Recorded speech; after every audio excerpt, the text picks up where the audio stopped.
Huh? Why are you two here? I don't remember sending you an invitation, did I? This is my brother's housewarming party, so of course my mother and I are here. We don't need an invitation. We have every right to attend. Especially considering that we already spoke with him and everything about it. Oh, really? Well, just to remind you, this is also my house, okay? I really don't want uninvited guests just waltzing in here like they own the place. I mean, I was genuinely shocked when I saw you on the intercom screen. Regardless, my brother will welcome us warmly, so it's not really an issue, is it? There's nothing for you to worry about. Can we move past this now? What's with that tone of yours, acting all high and mighty like that? Let me tell you something. Even if Mike welcomes you with open arms, this house is not the kind of place for people like you, poor and unrefined. Excuse me? I'd like some clarification on what you mean by that. Just take a good look around. This house, this is what you'd call a mansion, right? It's not something you'll ever experience in your lifetime. Someone like you, who spends all day doing manual labor, wouldn't even dream of living in a place like this. Do you disagree? Whether this house is a mansion or not isn't the point. What matters is that this is my brother's home, so I have every reason to visit. I don't need to justify myself to you. Let me make something clear. Mike is an extraordinarily successful doctor. And then there's you. Compared to him, you're just a low-income, uneducated nobody. Honestly, with such a disparity between the two of you, it's as though the blood ties between you have been severed. What exactly are you trying to imply here? Are you saying something about our relationship as siblings? I'm saying that when there's this big a gap between siblings, it's only natural that the connection fades. In fact, I'd say the difference between Mike and you is so vast, it's like the two of you aren't even related anymore. I don't think it's up to you to decide something like that. Blood ties don't just vanish because you feel like they should. Oh, come on, don't take it so seriously. I was obviously joking, okay? It's just that people like you who live paycheck to paycheck don't seem to understand humor. Right. If you're done with your so-called humor, I'd like to go inside and see my brother now. Could you please let us in? Oh, fine. If you insist on being here, I won't stop you. Go ahead and come in. I'll unlock the door for you. Thank you. I appreciate it.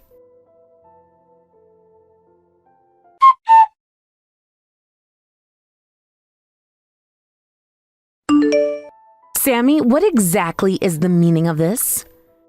Huh? What do you mean? This is our housewarming party, of course. We've prepared a lovely feast. Oh, but unfortunately, we don't have seats for the two of you, so please feel free to use the balcony. I see. So this is how you decided to treat us, by making such a petty gesture? Well, it can't be helped, can it? There really aren't any seats left. But you know, our house is a mansion, and even the balcony is stunningly beautiful. I think the winter night sky is breathtaking, and I highly recommend it. Oh, I'll lock the balcony door to help you focus on enjoying the view. That's fine, we'll just leave. Oh, is that so? Goodbye then. And once you've realized your place, please don't bother coming here ever again. By the way, what exactly are you going to tell Mike about why we left? Oh, I'll just come up with some excuse. Mike is head over heels in love with me and trusts me completely, so no matter what nonsense you two might spout, he'll never believe a word of it. I have no intention of spouting anything. I'm sure to Mike, you're a wonderful wife. It's not really my concern. Don't try and act tough just because you're bitter about the situation. It's honestly so pathetic. But whatever, our house is far away from yours, so we're unlikely to ever cross paths again. Sorry for making you come all the way from the countryside for nothing. Oh, and make sure to tell that filthy, shabby-looking mother of yours the same. Excuse me? Don't tell me you didn't understand what I said. Tell your filthy, obviously poor-looking mother the same thing. Take that comment back right now, and I'll let it slide. Everything up until this point I'll forget about if you retract that statement. Huh? What on earth are you suddenly saying? Why are you acting all high and mighty? Apologize and take back what you said. That's all it will take to resolve this. Why on earth would I apologize? Are you stupid? If I apologized to someone as lowly as you, my very soul would rot away. So you're refusing to apologize? Got it. Well then, don't say I didn't warn you. What could someone as lowly as you possibly do to someone like me, someone who's clearly a winner in life? And while we're at it, why are you even talking to me so casually?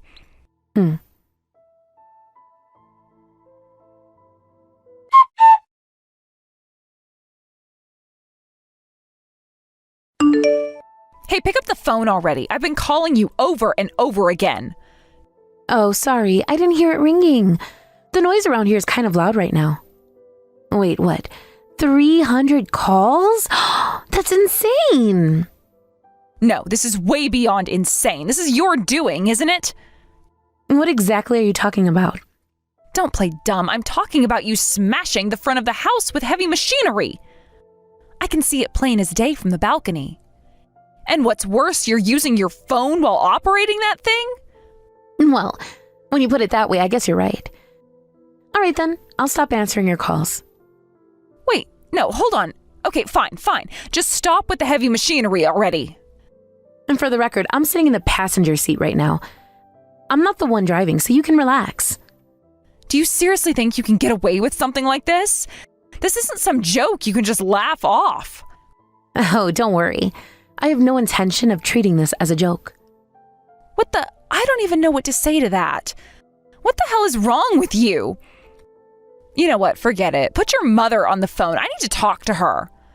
You could at least call her mother-in-law since she's also your husband's mom. Why not just come here in person? You only have to step outside your house after all.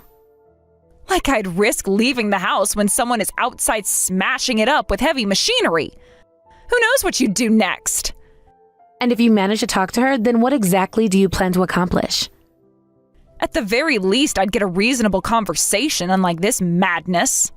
You're absolutely insane, driving straight into someone's property with a machine like that? So I'm the one who's insane, huh? Of course you are. How could anyone think otherwise? Wait a minute. That's it. I'm calling the police right now. Sure, go ahead. Call them all you want. Why are you so calm about this? If the police show up, you're definitely going to get arrested. And whoever's driving that machine will be too. If that's what you think, then why don't you go ahead and call them already? Oh, I bet you will. You're not going to get away with this, you criminals.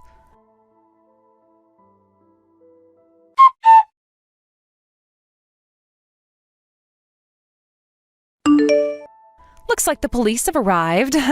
Serves you right. I hope they slap handcuffs on you and drag you away. You'd better look forward to paying a hefty amount in damages and compensation.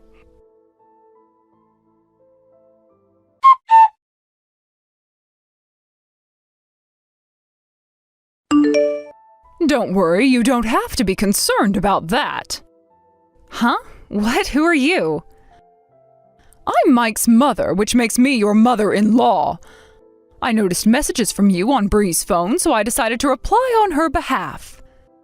Oh, that's just perfect. It's better this way anyway, considering your daughter is about to be arrested by the police. Honestly, what kind of upbringing did you give her? She's completely out of her mind.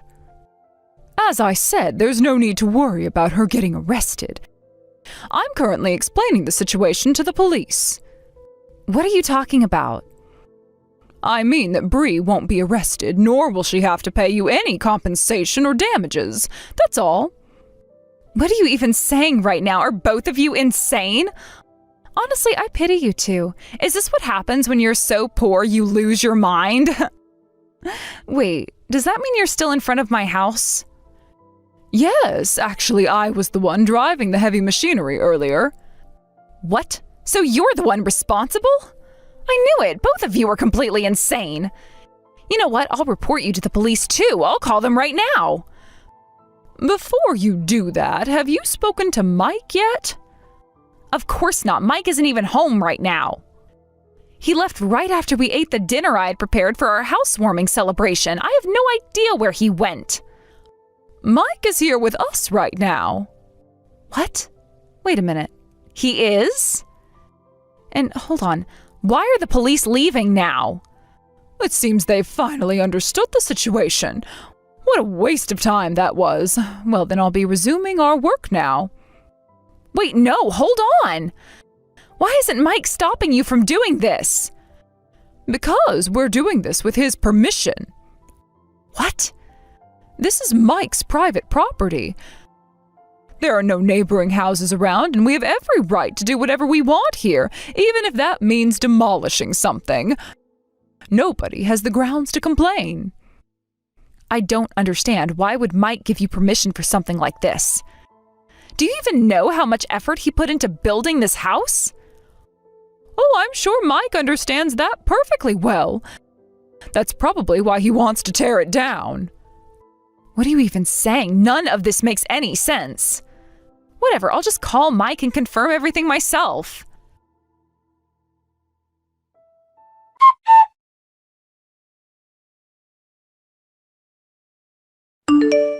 What's going on? Why is Mike so angry at me? Why is he attacking me instead of the people who are trying to destroy the house he built? Well, I'd guess it's because he found out you insulted someone who means a lot to him. It's probably a big deal for him. What? No way, that's impossible. He has no way of knowing that. He trusts me completely. He believes in me. Trusting you, huh? Well, if I were to show him these messages we've been exchanging, I think it'd be pretty clear to him what's been going on. No, you can't use this as evidence. This could easily be fabricated. Anyone can fake these things. These images and screenshots are worthless. So what you're saying is you're admitting to insulting us? You're acknowledging that you've been insulting us this whole time? Yes, absolutely. You deserve it. You're the kind of people who should be insulted. You're the ones in the wrong, so don't try to blame me for this. Did you forget? I'm here with Mike right now. I'm sitting right next to him having this conversation with you. Oh, no. And do you think Mike wouldn't believe what he's seeing right now? I'm here with him, showing him exactly what's been said. It's happening in real time, so there's no room for faking anything. Wait, no, this isn't what it looks like. Mike, please, it's not like this. Just listen to me. I'm sorry, but convincing Mike wasn't exactly easy for us either. He trusted you completely, and he was blind to the truth. You played him like a fiddle, didn't you? You've managed to pretend to be someone you're not, and now we see the real you. So what are you going to do now? You've already destroyed the gate. Are you just going to keep going with this insane plan to take down my house? Oh no, it's not just the gate. We're going to tear the whole house down. And you know what? Mike's okay with it. He agreed to it. What? Wait, what? No way. Are you serious? Bree was actually the one who suggested we leave it up to Mike, but I just couldn't stand by. I couldn't let Mike stay with someone like you, someone who pretends to care about him while secretly insulting his family. Behind his back, you've been talking down on everyone, and I couldn't let that slide. What are you saying? How could you let this happen? Why are you doing this? You're the one who's been lying to Mike. I'll prove it to him. He'll never believe what you're saying. Don't worry, I recorded everything. All your insults, I've got it all on tape. You won't get away with this. You recorded me? No, you can't be serious. I didn't stop there. I also told Mike that you only married him for his status, his wealth. That was your real intention all along, wasn't it? You wanted to climb the social ladder by being with him, and now it's all out in the open. No, that's not true. You can't prove that. You don't have any proof. I love Mike for who he is, I swear. Really? You're still going with that? Then what about David? That young guy, what's your excuse for that? Wait, what are you talking about? Who's David? Do you really think I didn't know about your affair? I've been keeping an eye on you for a while now. It didn't take much to figure out. But here's the thing, you've actually made it easier for me. Your affair helped us prove everything to Mike, so thanks for that. How could you possibly know about that? How did you find out? This isn't possible. Trust me, it's all been documented, and once we've brought this to Mike's attention, he realized everything. That's why he agreed to destroy this house. It's tainted now. It's been ruined by everything you've done. You have no say in it anymore. Wait, you can't be serious. You're going to tear down a brand new house just like that? This is crazy. Mike's lost his mind, hasn't he? All three of you are just insane. You know, it's not as simple as that. Mike trusted you more than anyone, so when that trust was broken, it hurt him deeply. And that hurt is why he decided to do this. But this is insane. There has to be another way. You don't have to destroy everything over a lie. I wish there'd been another way, but the reality is you've hurt him in ways that can't be ignored. You've shown him who you really are, and that's something he can't pretend didn't happen. Let me talk to Bree. Out of all of you, she seems like the only one who might make sense. She's probably the only reasonable person here. Go ahead, try to get in touch with her. I'm sure she'll have some things to say to you. I can't believe this is happening. My whole world is falling apart right now. This is a nightmare.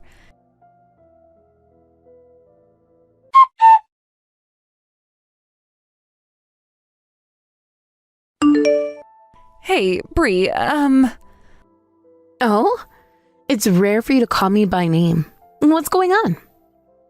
Well, after hearing so many things, I figured talking to you would be the best option. You're just doing whatever Mike and your mother tell you, right? It's clear that they control you, and it's not like you're doing anything outside of that. No, it was me who arranged for the heavy machinery, and it was me who said we should destroy the house. Mike has money, and he doesn't even want to look at this house anymore.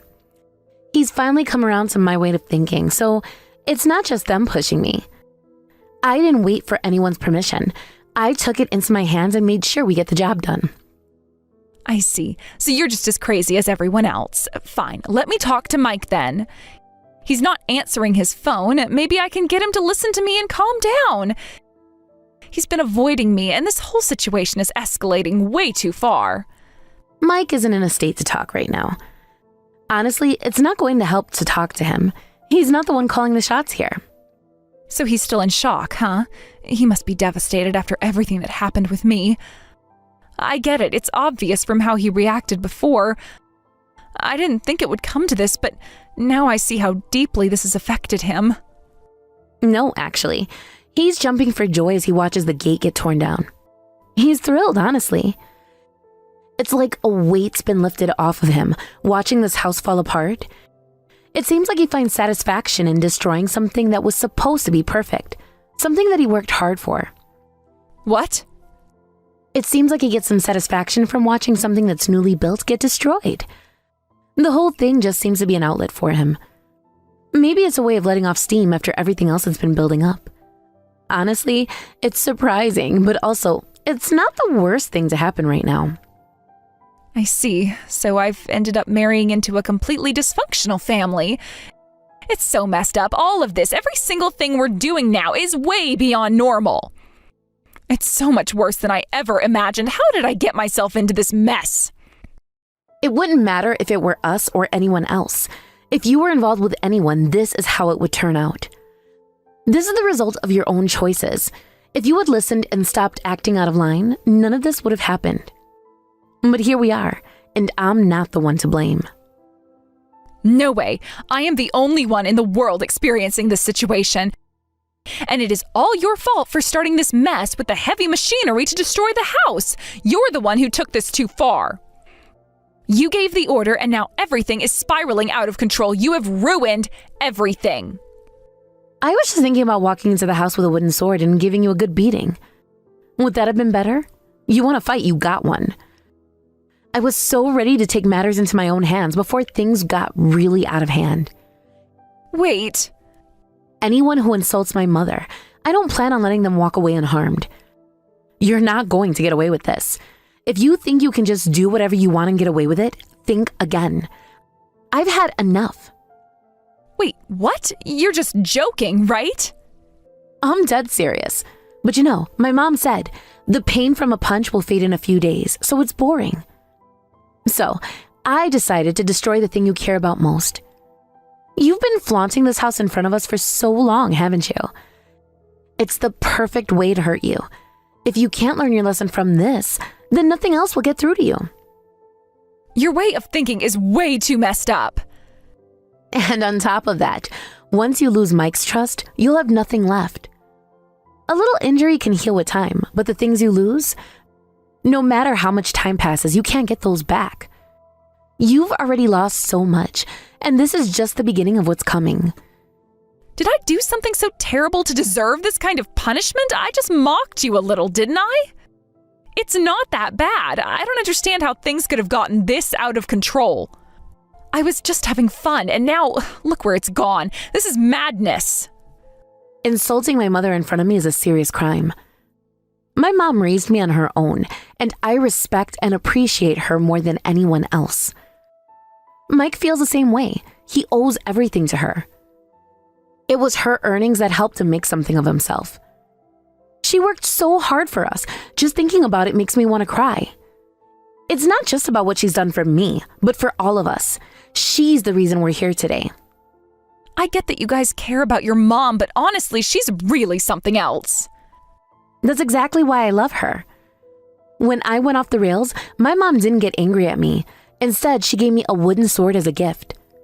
With that sword as my trademark, I became the leader of the local girls in our area. But I guess that's not important. It sounds crazy, but this was my reality. And it's still something I carry with me to this day. So, about that wooden sword you had earlier. Yes, it's the one my mom gave me. By the way, I never used it to hit anyone. I've always told myself I'll use it when I meet someone I can't forgive in life. If I come across someone who truly deserves it, I won't hesitate. I've been patient until now, but things are changing.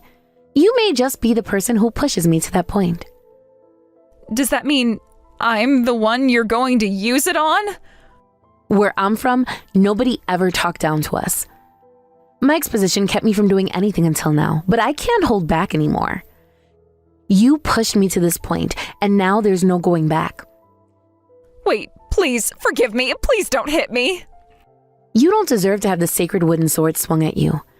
I don't want to commit any unnecessary sins either. I want to avoid violence, but you've left me with no other choice. If you don't listen to reason, this is where we end up. I'm thankful you won't hit me, but when I married Mike, I quit my job. I don't have any savings, so how am I supposed to live from now on? What do you expect me to do? I've put everything on the line, and now I'm stuck. I don't know how I'm going to make it. How should I know? Why don't you try living the lowly life you've mocked for so long? Of course, someone like you probably can't handle it though. You think you can just walk through life without consequences? This is the reality now. Deal with it. How much longer are you going to keep mocking me? Fine, I'll tell you. My dad is the president of a famous company. If I ask him, I can easily get rid of you. If your daughter is this much of a mess, then I guess your blood ties must be cut off automatically, huh? Don't you dare mock me. Oh, so that's how it's going to be? What did you do? What? What do you mean? Did you get locked out on the balcony? You know exactly what you did. You locked the door from behind, didn't you? Open it now. You're the one who said the lowlife should go to the balcony, right? Well, that's where you belong now, since you're about to become one.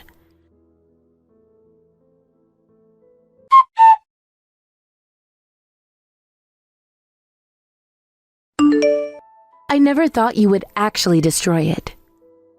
I didn't intend to actually tear the house apart either. I only meant it as a threat, but Mike seemed to get some kind of satisfaction from watching the house crumble. That's kind of terrifying, though. Well, I suppose he was probably trying to settle the memories of that damn woman, right? Anyway, Mom, I really appreciate what you did this time. Why? I had a great time. It was nice to see you in your wild, reckless state again after so long. Well, as a mother, you're supposed to stop your daughter when she's out of control. I trust you. Sammy, too. She was out on the balcony in no time, wasn't she? Well, it wasn't exactly instant, After all, if anything went wrong, it could cost us. Right, and you haven't even used that wooden sword yet. You're really a kind-hearted person, so I'm not worried about you. I still think that's a bit of a stretch. I'm pretty dangerous, A lot like you, actually. No, you're normal. Mike seemed a little off, though, but he'll be fine. More importantly, what about you? How are things on your end? What do you mean? Are you talking about the marriage stuff? I've been in relationships too, you know. Oh, I see. But if you introduce some good-for-nothing guy, I'll make sure to cut him down with that wooden sword of mine, so you better be ready for that.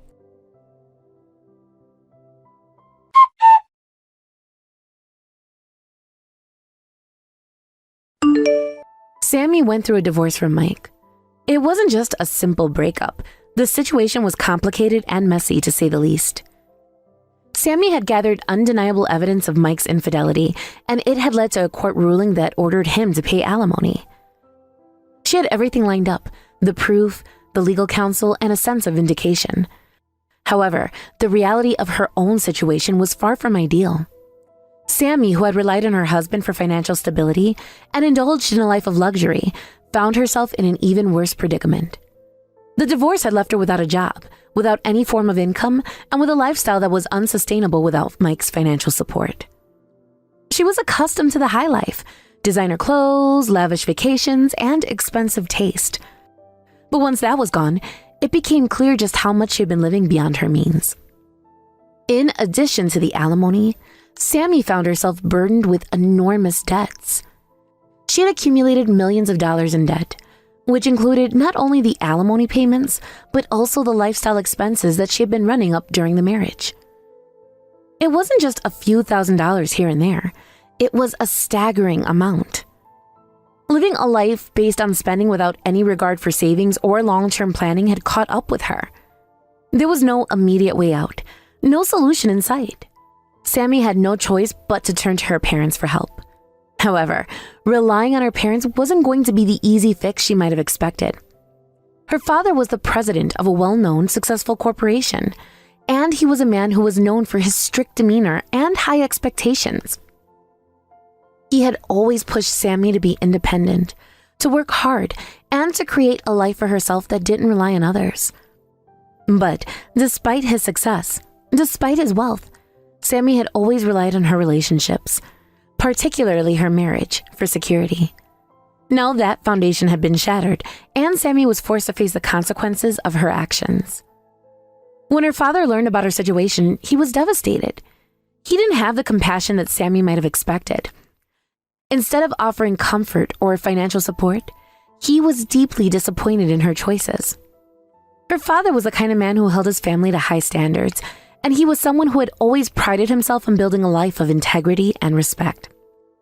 Sammy's behavior, her recklessness, her failure to take responsibility for her financial decisions was a direct contradiction to everything her father stood for. It wasn't just that Sammy had made a mistake, it was that she had made a series of choices that were careless and self-indulgent.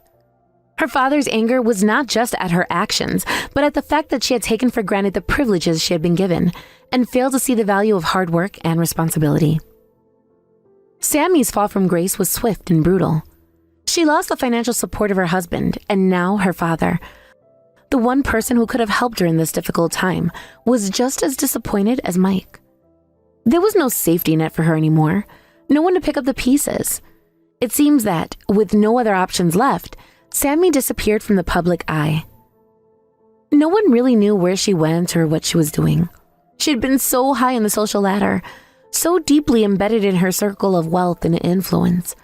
But now she had become a shadow. It's impossible to know exactly what she's going through. Is she living in hiding, hoping that her past will disappear? Or is she trying to rebuild, starting from nothing? The questions linger, but answers seem elusive. The most intriguing thing about Sammy's situation is how she must feel now. Having once looked down on others, believing herself to be above the struggles of the average person, how does it feel to be at the bottom? How does it feel to be powerless, to have to rely on others when once she had been the one people relied on? There was a time when she would never have imagined that she would be the one asking for help, the one facing financial ruin. She had lived a life that many people would envy, luxurious homes, expensive vacations, designer everything, but now that life had crumbled. It's hard not to wonder how she reflects on all of this. Does she regret her actions? Does she see the consequences of her choices and feel remorse? Or does she feel justified in some way, blaming others for her downfall instead of taking responsibility for her own decisions? It's unclear, but what is certain is that her world had been turned upside down. Mike, on the other hand, has taken a completely different approach after the divorce. Unlike Sammy, who fell into despair and financial ruin, Mike has begun to rebuild his life in a way that feels healthier and more balanced. He sold the land that he and Sammy had once dreamed of using to build their perfect home, a mansion that would reflect their wealth and status. But after the divorce, Mike realized that none of that mattered. The grand house, the expensive cars, the lifestyle of luxury, none of it had brought him true happiness. In fact, once he separated from Sammy, he realized that he didn't want any of those things anymore. They had been a reflection of his relationship with Sammy, a relationship that had been driven more by appearances and materialism than by genuine love or fulfillment. Now, Mike lives alone in a modest apartment. It's not much, but it's enough. He's no longer interested in chasing the superficial aspects of life. The fancy clothes, the luxurious vacations, and the glamorous parties all seem meaningless now. What he values is his work, his career, and his personal growth.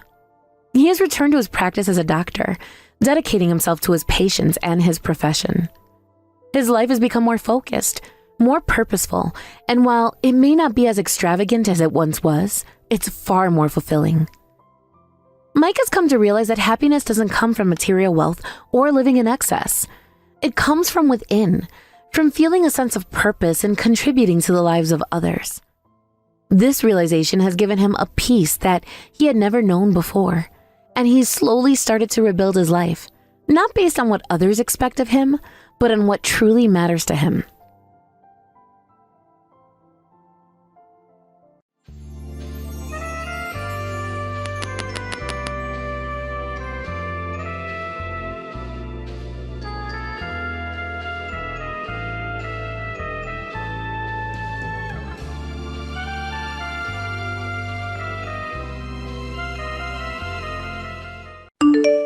Everly, where have you run off to? Mom and Dad have both been telling me that you're ignoring all their calls and texts. Did you forget what day today is, Everly? Hey! Come on now, it's not time for you to sit around and mess with me right now. Shut up! Do you have any idea what time it is? I want to sleep in some more. I had a very long night last night, and I am not going to be woken up by some nagging woman. You know what time it is? It's almost 2 p.m. now. And you have to go and meet with someone at 14 o'clock, right? So get out of bed and go. I have to meet with someone? Oh, now that you mention it, I do remember something about meeting with someone. What do you mean you only just now remember something? What are you saying, Everly? You were the one who wanted us to set you up with someone who you could potentially date. So Mom and Dad have been doing all they can to find you someone who wouldn't mind meeting you, right? I was just on my way back home from my friend's wedding at the time and told everyone that I wanted to get married myself, that's all. And you're planning on getting married as well now too, so I just didn't want to be left out, that's it. But you kept on pestering Dad about setting you up with someone, so he went out of his way to get you a date with the son of one of his customer CEOs. Right?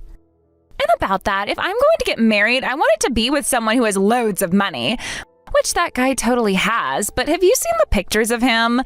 The pictures of the guy Dad set me up with? I did have a look at his picture once. So you think I want to marry some fat guy like that? What? I want to be with someone who actually cares about his health and figure a bit more than that guy. You know I like my men thin and handsome, right? No matter how much money the guy has, if he's not good looking to me, then I don't want him. You don't want him? Did you ever tell Mom and Dad that then? Well, it's already too late to tell them now. Telling them both about this now would not change the fact that the plans are already made.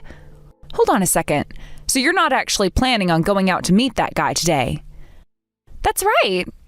And it's not like I want anything to do with him, and if I go there and he develops feelings for me, that'll be a huge pain in my neck. What are you talking about? You were the one asking over and over again to have mom and dad set you up with someone.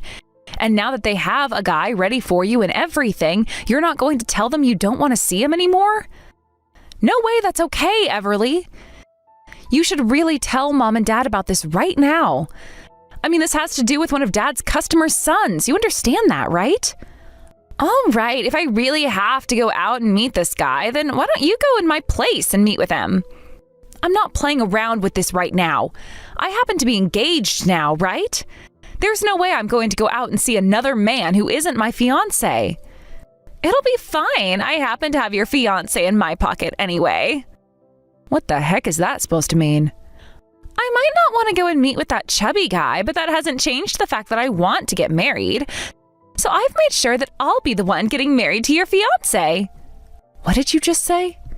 That time you brought him over to meet your family, I've always thought he was really cute. I was always fine with the thought of having a good-looking brother-in-law would be nice, but I also thought his beauty would be wasted on you of all people. So I went and convinced him to give up on you and instead come and marry me. Without me ever noticing. But as far as I'm aware, my fiancé has never said anything to me yet about wanting to marry you now. Well, I was planning on moving in together today. The idea was when I started having all my things moved into that room with you guys, then you'd be able to pick up on what was happening between your fiancé and I. Huh? It would have been a pain for us if you found out about all this right before we set up the plans, right? So that's why the plan is to have you moved out of that apartment and then I'll move in with him. Are you kidding me? I never heard anything about this from either of you, though. Well, that's why I told you it was being kept a secret between us. We wanted to make sure you wouldn't do anything about it until after I was already there with him. Have you guys really been talking about all of this behind my back this whole time?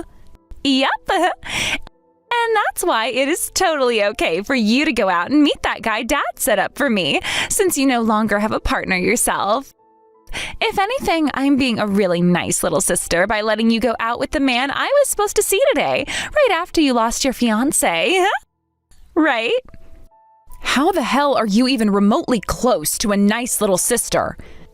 You not only are asking me to go out with this man you cried from mom and dad to set you up with, but you're asking me that after telling me you've been going out with my fiancé this whole time and plan to live with him now. Don't get so mad about it. I'm going to make sure to become an amazing wife in your place for your fiancé, all right? Now you can go and be happy with that fat loser in my place. It'll be totally fine. He's like a perfect match for someone like you. So now that I've told you about everything, let's both have a wonderful time with our partners. You hold it right there, Everly. I am not done with you yet, especially after what you've just said to me.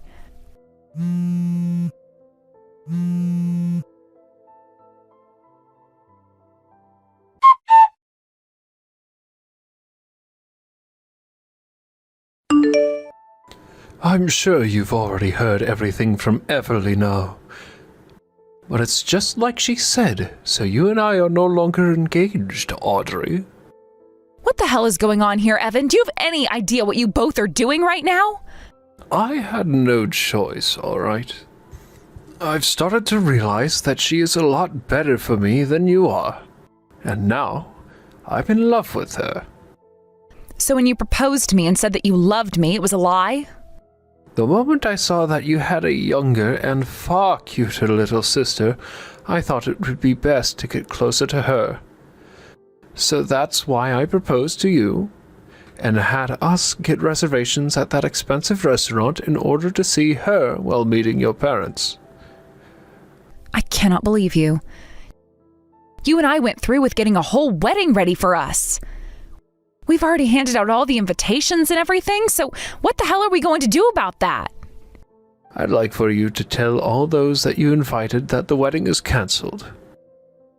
I will talk with those that I went ahead and invited to the wedding. And as a way of showing that I'm sorry, I'll pay for our wedding to be cancelled. You're acting like you're being so kind to me for doing that. What makes you think any of this is even remotely okay? I told you I had no other choice. I was asked to be your sister's boyfriend by her. She was the one that asked you? Everly? She had told me about how your family had been trying to get her set up with a man to marry, but he's not her type. After she showed me the picture of him, I totally agreed with her that he's an absolute cow. I could see that she was never going to find the man for herself, and then at one point, while talking to me, she asked me out. And when something like that happens, you being the man who is already in a relationship, say no to her. I don't think you understand how hard it is for me to say no to the one girl that I've been wanting to be with the most. Do you have any idea why she was looking for a man in the first place? Because she said that she only wants to get married because I was planning to, and so have all of her friends. Do you really think she's being serious with you right now? Oh, you think I'm going to fall for something like that?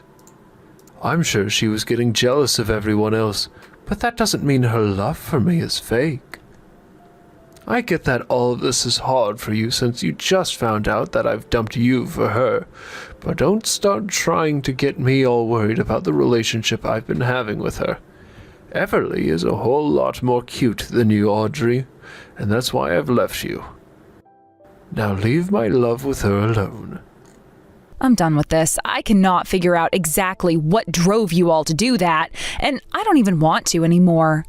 I thought you were a better man than that, but I guess I was completely wrong. You actually went ahead and cheated on me while we've been engaged.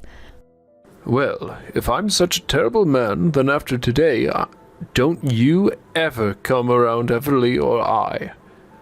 I'm so sorry for doing this to you, but there was nothing that could be done about it. I know now that the reason for us having to call off our marriage is due to you cheating on me, so I'm going to get a settlement. Once I've gotten the money from you that I deserve, that'll be the end of me ever being around you. I'll make sure that I never even have to believe that either of you exist anymore. You're getting a settlement from me? So you have been wanting my money? I want for the both of you to see that what you've done is completely wrong, and that's why I'll be getting a settlement from you. Go right ahead then. I've looked it up, and the amount you could even get from me for doing something like this is barely anything. That's right, it's barely anything. But this isn't about me wanting money from you, but rather teach you both lessons. Well then, I'll be sending you the amount you ask for later. Just make sure you read all the paperwork over that I send you so that there are no mistakes. I'll be sending you those papers later. But from what I've heard is that you're going to be moving, so I can't mail anything to you yet. We're not going to be moving for another year out of this apartment. So just send me the papers, and we'll see if they bring them here still. I'm sure they will. Well, then I'll go ahead and do that. I never thought that this would be how our relationship would ever end. But I guess it's all better to happen now than later on for me.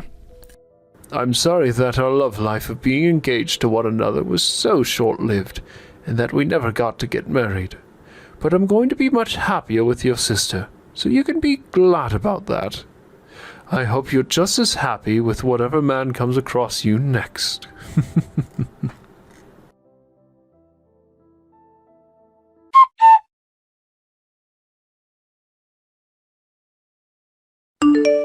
Audrey, long time no see. Are you still having a good time living as a single woman?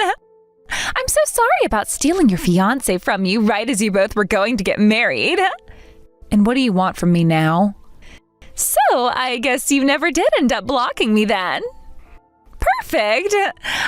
I happen to have 3 things to tell you, so that's why I decided to text you.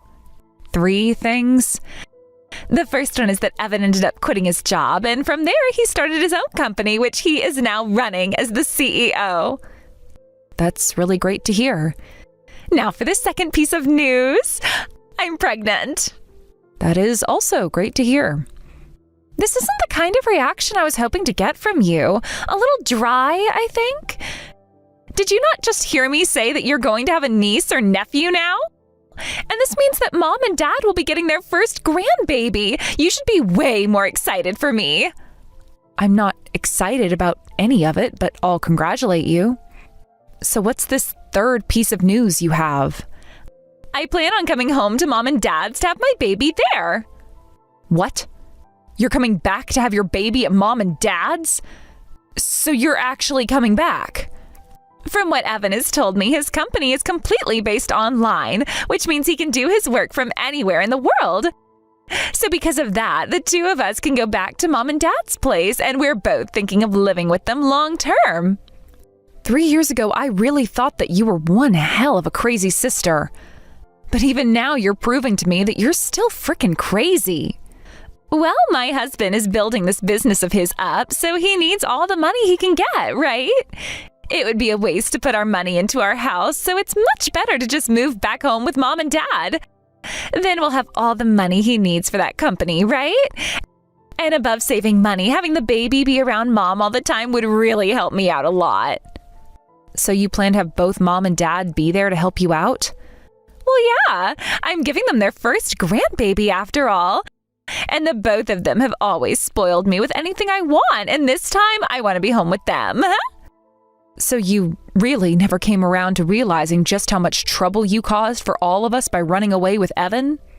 I do think it was a bit wrong that I stole your fiancé from you at the time, but you're also to blame for letting me steal him, right? So since you were in the wrong as well, do you mind leaving that house and letting my husband and I move into it with Mom and Dad? Excuse me? I'm pretty sure you're still living there with those two, feeding off all their money, right? After having your fiancé stolen from you, you've continued to be single. I plan on coming back to Mom and Dad and making them happy with their first grandbaby, so the frickin' obstacle of a loser needs to get out of there. We had that old house demolished, okay? What? What do you mean their house was demolished? I'm saying that the house has been destroyed and the land sold. Right now, there is no house on that plot of land. Wait a second, what the heck? I never heard anything about that happening. But from what I've heard is a realtor company bought the land and are going to build a new house on it. Wait a sec. So you're telling me Mom and Dad's house isn't there anymore? Where the heck am I supposed to go home to now? Actually, where are Mom and Dad right now? Tell me where they went. Dad ended up retiring from his job a little early last year, and with the money from that and the land he sold, he took Mom with him and moved overseas. I think Singapore? They moved to Singapore? Those two have always loved the ocean. So they bought a really cheap house out by the ocean in Singapore and have been living there. Every week those two are sending me pictures of the new life they both have there, and man, does it look awesome. Those two are really happy now. What the heck? I can't just get up and go overseas to be with them. Then where the heck are you? Weren't you living off Mom and Dad at their house all by your lonesome? I had never been living off of Mom and Dad while I was in their house. I just happened to work for a company that was close to that old house. So they let me stay with them for a while as I worked. I had planned to move out of their place for good 3 years ago and stay in that apartment with Luke, but we both know what happened there. And as of right now, I'm living with my new husband. You got married? You, my older sister, got married? And I hear you're going on about how you're giving Mom and Dad their first grandbaby, but I had my first child last year. So Mom and Dad already have a grandbaby now. You had a baby? Oh, you're lying, right? I mean, you lost your fiancé 3 years ago. 3 years. It's only been 3 years since you were thrown away by Evan. And people are always saying that one man's trash is another man's treasure. Now, I'm not saying that the person who threw me away before was anything like a man, but after having been thrown away, I went with Mom and Dad to go and see the man that was set up to go out with you. We wanted to say sorry for you being a no-show, but after we did that, we decided to sit down with him and chat while having lunch together. Don't tell me you're with that ugly fatty. Did you actually marry a freak like that? I don't care that you got thrown away by Evan. You shouldn't go out with someone like that after. But you had recommended to me that I go out with him after you stole Luke from me. Well, I'm just going to show you what he looks like now to clear the air. Who is that? That happens to be my husband holding our daughter. No freaking way. That guy looks nothing like that fat loser in those pictures I was shown. Had I known Dad set me up with a man like that, I would have never canceled on him. He's perfect for me. He happened to get some work done on himself as well as go through some skincare therapy. Also, at the time he was planning on going out with you, he had a lot of stress in his life. But now he's a completely new-looking man. After he'd finished up all of his treatments and therapy, he and I got married, where I've now been treating him to all kinds of healthy foods. Looking at him now, you would never be able to tell he was that man from 3 years ago. But he didn't even stop after all those treatments. Do you want to know why he put on so much muscle? Right after telling him that I was pregnant, he told me he wanted his daughter to look just as good as him, but didn't think he would be able to get his son to be active and healthy. So he started going to the gym 6 days a week and turned himself into a macho man in order to influence our baby. He's a wonderful husband and father. You're lying. I had thought for sure that he was a nobody. And I thought you having a baby with him would bring the birth of one of the most ugly-looking kids in America. Wait, now that I remember, is this the same guy that you and Dad were saying has a father that's a CEO? That's right. And as of right now, he's taking on his dad's position now that his dad is retiring. But that's not all, as right after becoming the CEO, he took his dad's company even further and made it an extra $2 billion this year. So he's not just the son of the CEO that got put into that position, but he actually knows how to run the company? He really is. Where are you living right now, Audrey? We're living in a very secure penthouse. A penthouse? I'm going there right now. I'm going to stay there and have the baby at your place. I believe 3 years ago we made the promise to never come around one another again, right? So it's not going to happen. Well, I'm saying it's fine for us to meet now.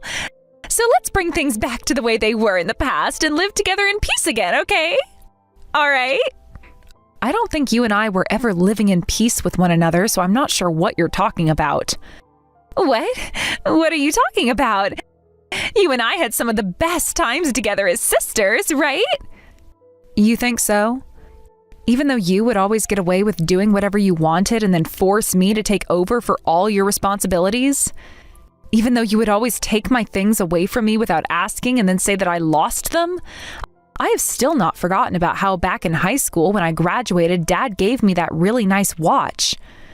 But right before I was going to wear it, you took it from me and broke it. Back then, I was just a wild young little girl. No, you were way too old by then to be acting like that. You told me after stealing Luke away from me that I should do my best to be happy with whatever man I found, right? Well, look. I have become very happy with my husband, and we have a house and family and everything. You said that we would both work to become happy, and look where we're at. I am living the best life I can live right now, so you just need to try a little harder to be on my level. Wait, are you not going to help me? You know I don't have to help you, right? But I was planning on having Mom and Dad be the ones to pay for everything I needed and house us. Right now, we don't have any money in our savings. How about you ask Evan's family to help you out then? His parents only ever had one kid, Evan, so this is going to be their first grandbaby, right? Aren't they going to be so happy to have you both living with them? 3 years ago, his parents both cut ties to us. They were both furious with us over having Evan leave you for me. Evan tried so hard to get them to understand us, but they kept telling us to never come back to them again. We can't ask for their help now. So right now, the only person I can rely on is you, Audrey. And you think after what you did to me 3 years ago, you can come back asking me to help? Wild. Well, I'm sorry, but I don't want to deal with you anymore. Now, I'll be praying that you and your husband can make a decent enough family for your soon-to-becoming baby. Goodbye forever. No way, right? You're really planning on throwing me away like this?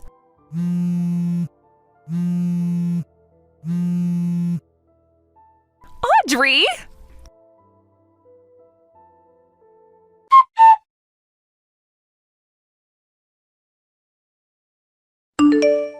Please, Audrey. Do this for the man you first loved and your little sister. Please help us out. If you don't do anything to help us, then myself and your little sister are going to be left for the streets with nothing we can do. You're living in a penthouse now, right? I hear you got married to a man with lots of money, of course. I'm sure you can give us one room in there where we can just stay. This is strange. I could have sworn somebody had told me 3 years ago that they were throwing me away for my more cute and better little sister. Who could that have been again, that told me to never talk to them again? I know that I really messed up after what happened back then, so let's just let go of all of that then. I believe it's me that gets to choose what we just let go and what we hold on to. You have no say in any of that. Not bothering to help your family out, nor even daring to help your little sister. You are one cold witch, aren't you? I could sue you for this. I've already gotten a settlement from the both of you for cheating on me, and I also have the evidence of what happened then, as well as audio recordings from when I had you talk to my lawyer. I'm not really sure what you plan to sue me for, but I am sure the judge won't be having any of it from you. So are you sure you want to try me? Hey, come on now, Audrey. It takes a lot of money to get a company up and running. And right now, Everly and I don't have all that much money. Well then, how about before you start up a new company, you actually work for all the money that you'll be needing? Isn't it pretty obvious that you're going to need to pay for your living expenses while you're building a company? Now, listen here. I have chosen to never talk to either one of you guys again, all right? So I'm going to block the two of you now. You will not. My parents are both living overseas now in Singapore. And as for the penthouse we're living in, it is very secure and managed by a private security company. I'm thinking it won't be all too easy for either one of you to get to us. So if you're planning to be a couple of pests for me, then I'll be more than happy to take you both to court and sue. Please remember that very well. Let's just both calm down and talk this out in person.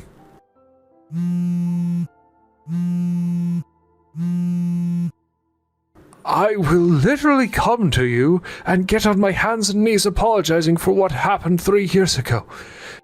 You are the only person that can help us.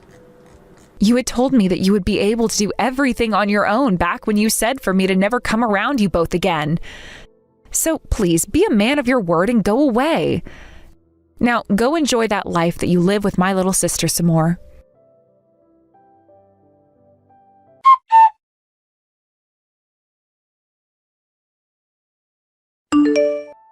After everything that had happened, I was finally at peace with one decision. I blocked their numbers, both of them.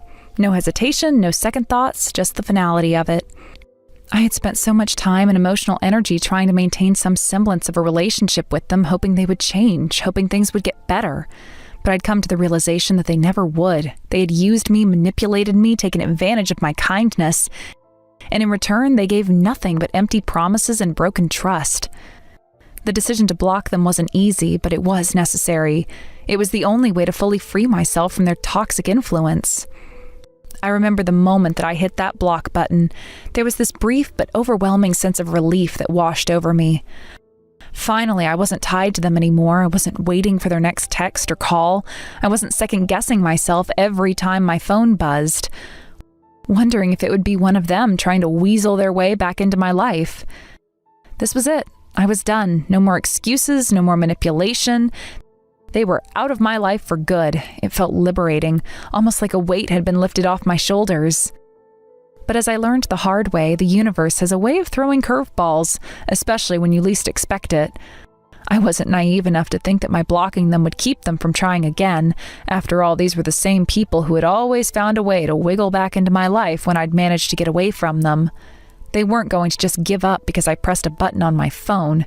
They had to find another way to get to me, and that's exactly what they did. It wasn't long before I started hearing whispers about them again, about how they were begging Evan's parents to let them move in. I couldn't believe it at first. I didn't want to believe it. How could they?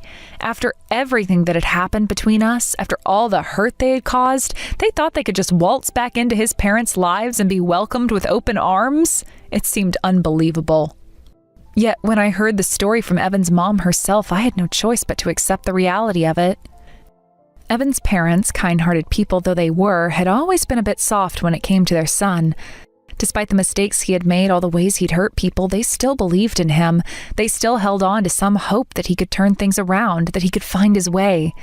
And I guess that was the reason why they eventually agreed to let him and Everly come back into their home. They had always been willing to give second chances, but this was something different. This was a desperate plea, not just from Evan, but from both of them, to be allowed back into the fold. They were essentially begging for another shot at redemption. The way Evan's mom described it, the whole thing was a mix of guilt and desperation. I could imagine the scene, Evan and Everly standing in front of his parents, their heads hung low, their voices full of regret. I could see them trying to convince his parents that they had learned their lesson, that they were ready to make things right, that they would finally be the people they had always promised they could be.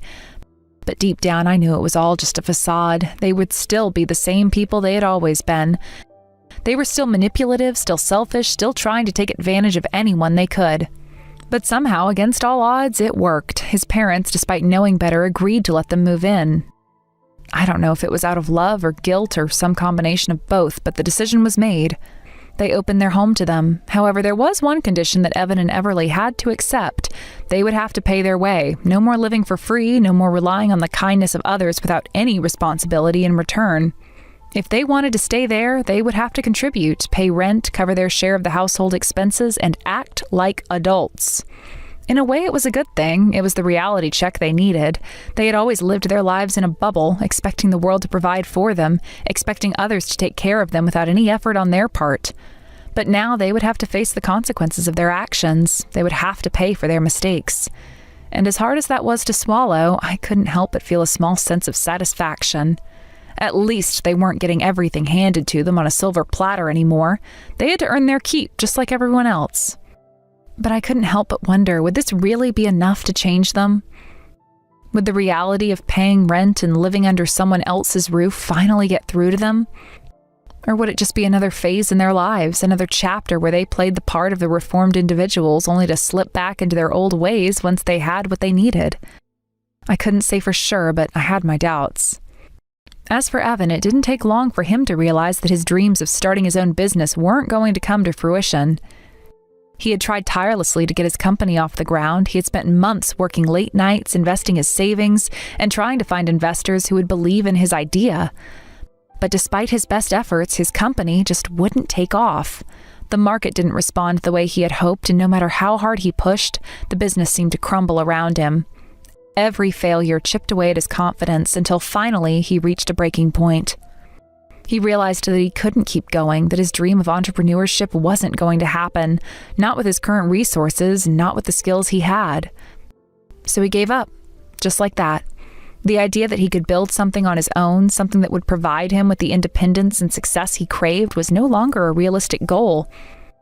Instead, he shifted his focus. He started looking for a regular job again, the kind of job that provided a steady paycheck, the kind that allowed him to pay the bills and not worry about the next big break. He was no longer chasing a dream, he was just trying to survive. Everly, on the other hand, didn't have the same lofty ambitions. She never cared much about starting a business or building something from scratch. For her, the goal was simpler: just get by. So she found herself working at a local supermarket just a short walk from Evan's parents' house. It wasn't glamorous, and it wasn't what she had envisioned for her life, but it was something. It was a job. It paid the bills. And for now, that was enough. It was a small victory, one she could cling to when things got tough. I know it sounds like I should have been relieved to hear all this. After everything they had put me through, it should have been comforting to know they weren't living the high life anymore, that they were facing reality just like everyone else. But if I'm being honest, it wasn't that simple. I had spent so much time and energy trying to get away from them, trying to move on, and yet here I was, still hearing about their lives, still caring about what happened to them. It was like a part of me couldn't fully sever the connection, couldn't completely erase them from my thoughts. Even though they weren't in my life anymore, they still occupied a small part of it. It didn't help that Evan's mom and I stayed in touch. I never thought we'd remain friends after everything that had happened, but life has a funny way of surprising you. Despite everything, we had managed to stay on good terms. We would grab coffee together occasionally, and she would fill me in on what was going on with Evan and Everly. She never meant to, I'm sure, but whenever she had news, she couldn't help but share it. It wasn't like I asked to hear about them, it just came up naturally in conversation. And even though I'd sworn to myself that I would never let them back into my life, I found myself listening. Part of me wanted to know what was happening with them. Part of me still cared. So I'd sit with her, sipping my coffee, and listen to the updates. I'd hear about how Evan was trying to find a stable job, how Everly was adjusting to her new routine at the supermarket. I'd hear about the little things, their struggles, their small victories. It wasn't exactly the life I had hoped for them, but in some strange way, I almost found comfort in it. It was a reminder that sometimes things don't go as planned. Sometimes the dreams you chase don't come true, and you end up back where you started, just trying to get by. It wasn't what I wanted for them, but it was what they deserved. They had built their own path, and now they had to walk it, for better or for worse. I had done my best to support them, to believe in them when no one else would, but now it was their turn to figure it out, and I hoped they did, though part of me didn't expect them to. And so life continued. Evan and Everly were no longer a part of my daily existence, but their presence still lingered like a shadow in the corner of my mind. I would always wonder if they would ever change, if they would ever learn from their mistakes. But for now, I had to let them go. After all, I had my own life to live. I had my own future to focus on.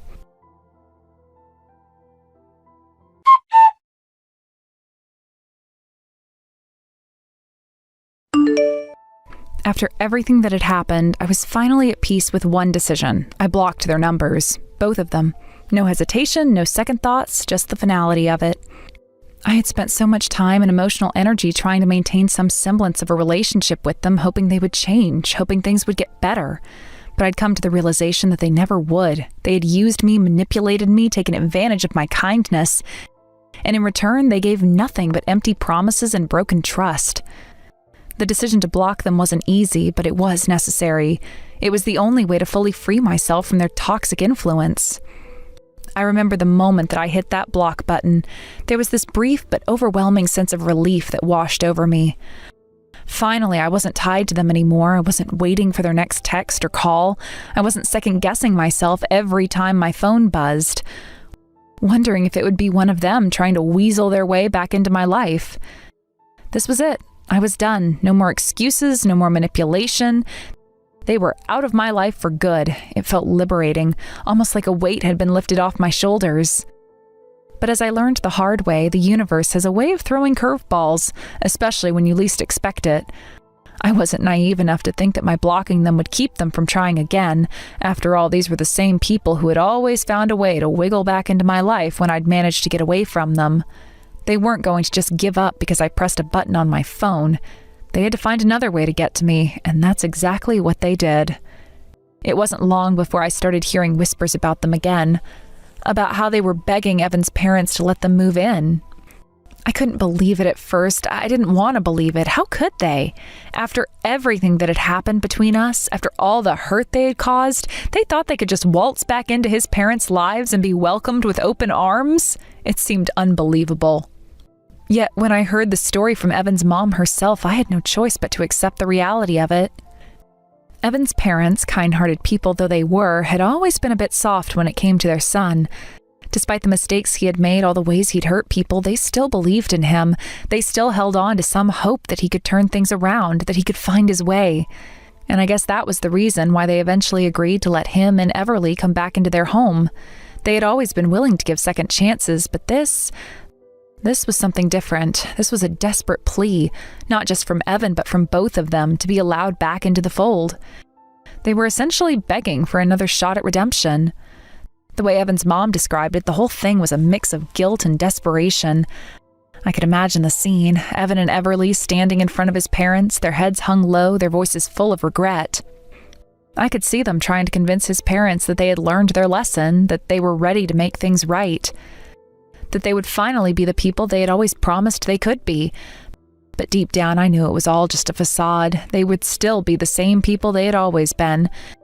They were still manipulative, still selfish, still trying to take advantage of anyone they could. But somehow, against all odds, it worked. His parents, despite knowing better, agreed to let them move in. I don't know if it was out of love or guilt or some combination of both, but the decision was made. They opened their home to them. However, there was one condition that Evan and Everly had to accept. They would have to pay their way. No more living for free, no more relying on the kindness of others without any responsibility in return. If they wanted to stay there, they would have to contribute, pay rent, cover their share of the household expenses, and act like adults. In a way, it was a good thing. It was the reality check they needed. They had always lived their lives in a bubble, expecting the world to provide for them, expecting others to take care of them without any effort on their part. But now they would have to face the consequences of their actions. They would have to pay for their mistakes. And as hard as that was to swallow, I couldn't help but feel a small sense of satisfaction. At least they weren't getting everything handed to them on a silver platter anymore. They had to earn their keep, just like everyone else. But I couldn't help but wonder, would this really be enough to change them? Would the reality of paying rent and living under someone else's roof finally get through to them? Or would it just be another phase in their lives, another chapter where they played the part of the reformed individuals only to slip back into their old ways once they had what they needed? I couldn't say for sure, but I had my doubts. As for Evan, it didn't take long for him to realize that his dreams of starting his own business weren't going to come to fruition. He had tried tirelessly to get his company off the ground. He had spent months working late nights, investing his savings, and trying to find investors who would believe in his idea. But despite his best efforts, his company just wouldn't take off. The market didn't respond the way he had hoped, and no matter how hard he pushed, the business seemed to crumble around him. Every failure chipped away at his confidence until finally he reached a breaking point. He realized that he couldn't keep going, that his dream of entrepreneurship wasn't going to happen, not with his current resources, not with the skills he had. So he gave up, just like that. The idea that he could build something on his own, something that would provide him with the independence and success he craved, was no longer a realistic goal. Instead, he shifted his focus. He started looking for a regular job again, the kind of job that provided a steady paycheck, the kind that allowed him to pay the bills and not worry about the next big break. He was no longer chasing a dream, he was just trying to survive. Everly, on the other hand, didn't have the same lofty ambitions. She never cared much about starting a business or building something from scratch. For her, the goal was simpler: just get by. So she found herself working at a local supermarket just a short walk from Evan's parents' house. It wasn't glamorous, and it wasn't what she had envisioned for her life, but it was something. It was a job. It paid the bills. And for now, that was enough. It was a small victory, one she could cling to when things got tough. I know it sounds like I should have been relieved to hear all this. After everything they had put me through, it should have been comforting to know they weren't living the high life anymore, that they were facing reality just like everyone else. But if I'm being honest, it wasn't that simple. I had spent so much time and energy trying to get away from them, trying to move on, and yet here I was, still hearing about their lives, still caring about what happened to them. It was like a part of me couldn't fully sever the connection, couldn't completely erase them from my thoughts. Even though they weren't in my life anymore, they still occupied a small part of it. It didn't help that Evan's mom and I stayed in touch. I never thought we'd remain friends after everything that had happened, but life has a funny way of surprising you. Despite everything, we had managed to stay on good terms. We would grab coffee together occasionally, and she would fill me in on what was going on with Evan and Everly. She never meant to, I'm sure, but whenever she had news, she couldn't help but share it. It wasn't like I asked to hear about them, it just came up naturally in conversation. And even though I'd sworn to myself that I would never let them back into my life, I found myself listening. Part of me wanted to know what was happening with them. Part of me still cared. So I'd sit with her, sipping my coffee, and listen to the updates. I'd hear about how Evan was trying to find a stable job, how Everly was adjusting to her new routine at the supermarket. I'd hear about the little things, their struggles, their small victories. It wasn't exactly the life I had hoped for them, but in some strange way, I almost found comfort in it. It was a reminder that sometimes things don't go as planned. Sometimes the dreams you chase don't come true, and you end up back where you started, just trying to get by. It wasn't what I wanted for them, but it was what they deserved. They had built their own path, and now they had to walk it, for better or for worse.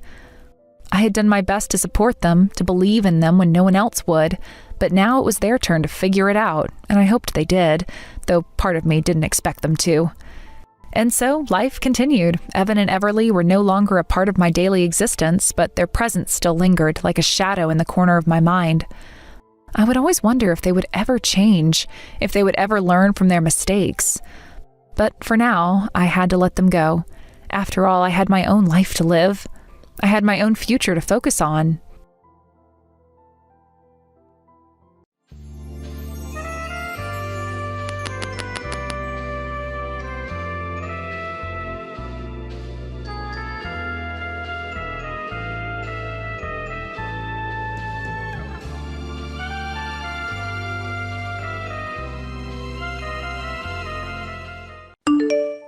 Hey, Ruby, is this how you act after seeing me for the first time in years at our reunion? You thought you could just waltz off with my makeup? You took my whole pouch, didn't you? Give it back. Huh? What are you even talking about? I have no idea what you mean. Don't try to act all innocent. Everyone there saw what happened. You blatantly stuffed my makeup pouch into your bag. Do you even realize how embarrassing that was for me? I thought after all this time maybe you'd matured, but clearly I was wrong. Grow up already. No, let's get one thing straight here. The one who hasn't grown up is you. It's actually kind of funny that you'd accuse me like this. Excuse you? What part of this is funny to you? Oh, come on. Think about it for a second, would you? You're really the one at fault here. Seriously, what were you even thinking carrying something so obviously out of your league? You brought this on yourself, honestly. Out of my league? Are you kidding me right now? You're saying that just because I come from a single-parent household, aren't you? You've always looked down on me for that, and I have had it. I have put up with years of you stealing my things, but enough is enough. Return it, you thief! Wow, the way you talk to me is so harsh. I'm just stating the obvious. Luxury items are meant for people who deserve them, it's just common sense. Oh, give me a break. Stop acting like you're so much better than me just because you were born into a wealthier family. You've been pulling this nonsense for years, acting entitled, taking my things without permission, and pretending it's somehow my fault. I've had enough of your arrogance, Ruby. Jealous much? It's really not my fault that you can't handle reality. And I can't help that I have what you don't, and honestly, bottom-tier losers like you, your lives are basically over before they even begin. Just accept it. How dare you talk to me like that? Don't you dare call me a bottom-tier loser. For your information, I make more money than you do. Oh, wow, you sound so desperate right now. It's embarrassing, really. I can't even understand what you're trying to say at this point. It's so ridiculous. Honestly, just being associated with someone like you is mortifying. I think it's time we cut ties. Goodbye. Ruby, wait. Don't you dare walk away from me, Ruby. Ruby!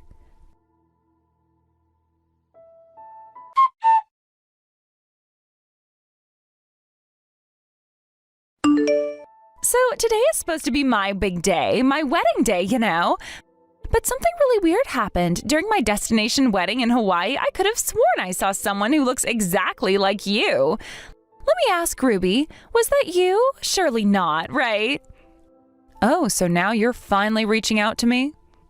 After ignoring all my messages for the past year? You've got some nerve, but sure, I'll confirm it for you. I'm here. Not that I wanted to be, but yeah, I'm attending. Wait, are you serious?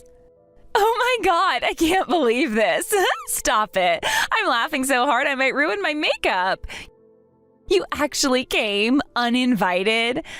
Do you even realize how ridiculous you look right now? Excuse me? Let me make this clear for you. There is no place for someone like you here. This wedding is for the elite, for people who actually belong in high society.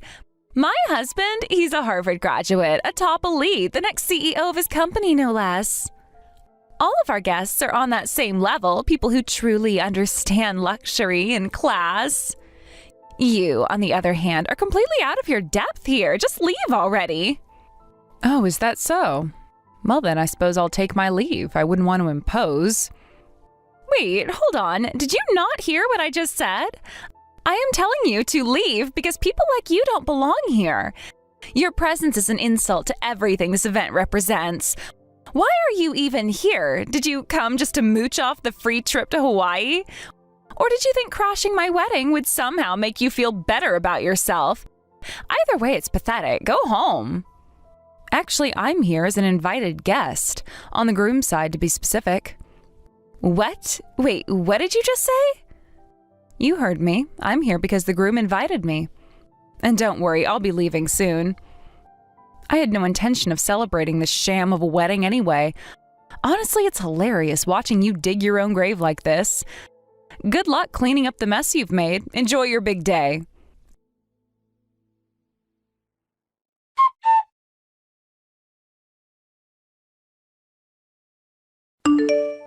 Miss Claire, I'm so sorry for Ruby's rude behavior. I can't believe she'd say such horrible things. Truly, I'm embarrassed for her. No, it's okay. I'm just still shocked. I didn't expect her to act like that at all. Well, I'm glad I sent you the screenshots as proof beforehand. Honestly, this seems like the right moment to say it. Your ability to judge people needs some serious work. Wait, what do you mean?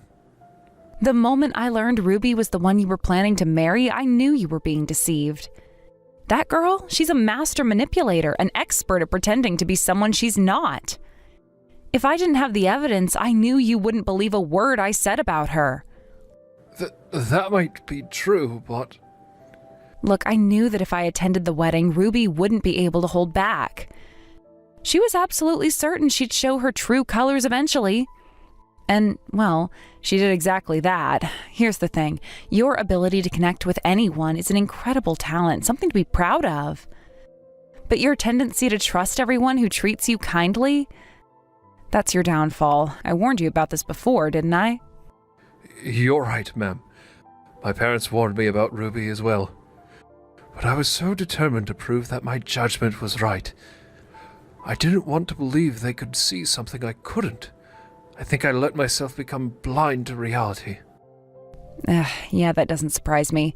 Ruby was at fault for exploiting your naivete, but you need to acknowledge your own role in this. I understand that you and your parents don't see eye to eye, and that probably made you more stubborn about proving them wrong. But let's be honest, it all backfired, didn't it? It did. I'm sorry. Well, you're an adult now, so I suggest you and Ruby figure out what's next together. It's your life and your responsibility to handle this mess. Wait, what do you mean by that? Oh, nothing you need to worry about. Let's just say I have some personal grievances with Ruby. This whole situation, it's sort of my way of getting back at her. For years, I avoided her, ignored her nonsense, and pretended she didn't exist. But dragging you into her schemes, that's where I draw the line. I couldn't let her off the hook for that.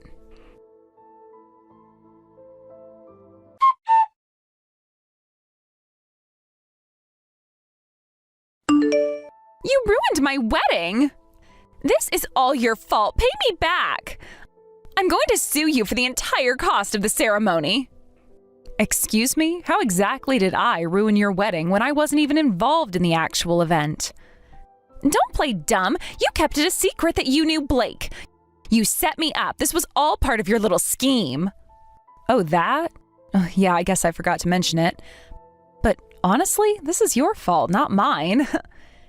What did you just say? I mean, let's think about this logically. You were trying to marry someone way out of your league. Isn't that exactly what you've always said about people like me? Luxury items, luxury lifestyles, they're meant for people who deserve them, right? So by your own logic, marrying a Harvard graduate and future CEO doesn't really suit you, does it? Guess this means goodbye to your celebrity lifestyle, am I wrong? You've got to be kidding me! What do you even have against me? Why are you doing this to me? You've ruined my life and you think you can just walk away? I'm sorry, but I genuinely have no idea what you're talking about. Listening to you is exhausting, so I think this is where I cut ties. Bye now. Don't you dare hang up on me. You think you can just end the conversation whenever you want? Don't walk away from this, you lowlife. Pick up the phone, you pathetic bottom feeder.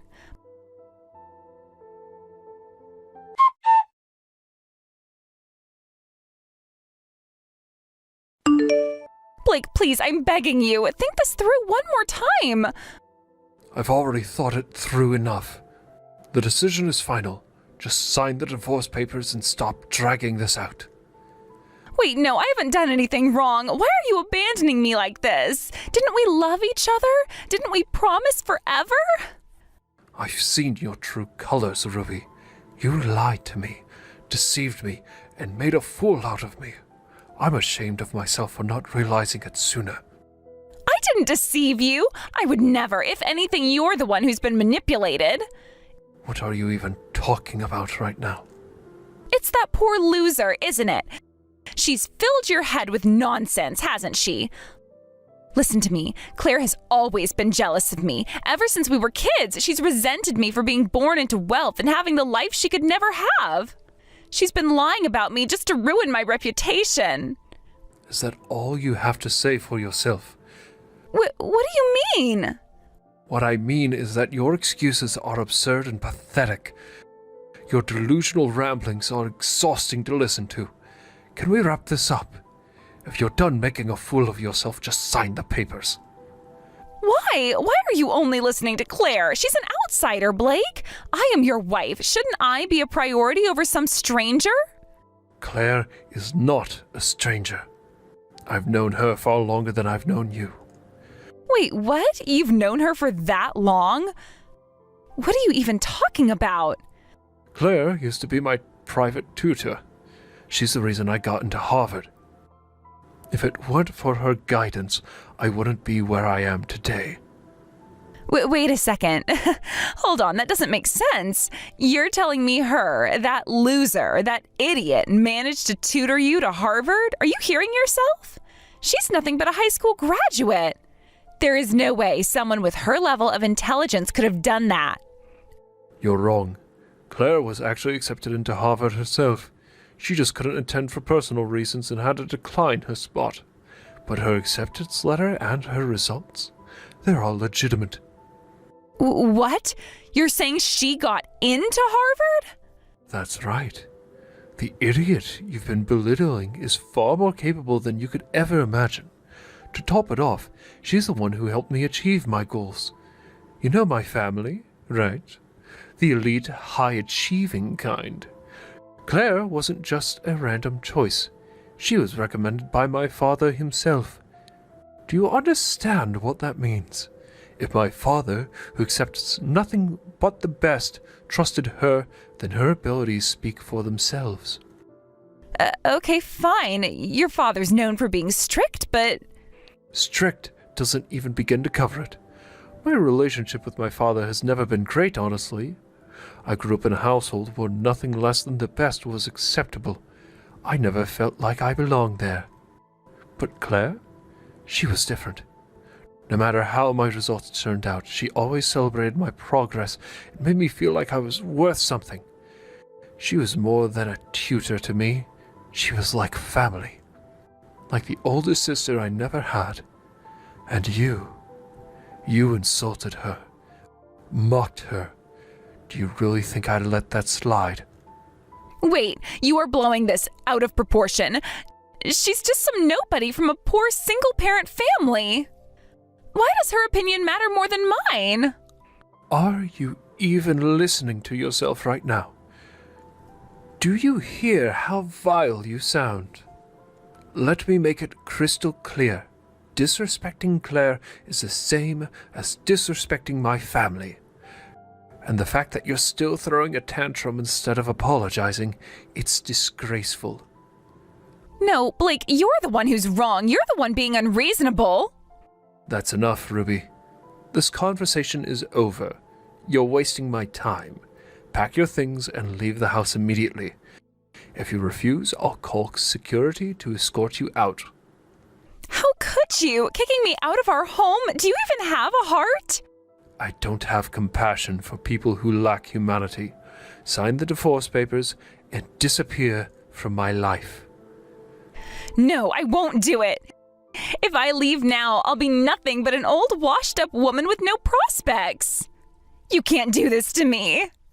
Ruby, you know my family values. My household is built on success and integrity. There's no place for someone like you in my life. I refuse to have a liar and manipulator in my family.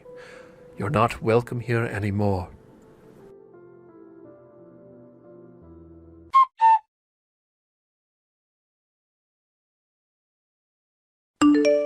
It's all your fault my life is completely ruined. I have been kicked out of my house, and thanks to the nonsense you spewed to my family, I can't even go back to my parents' place. What the hell were you thinking? What was I thinking? I only told the truth. Honestly, you should be thankful it ended with just a divorce.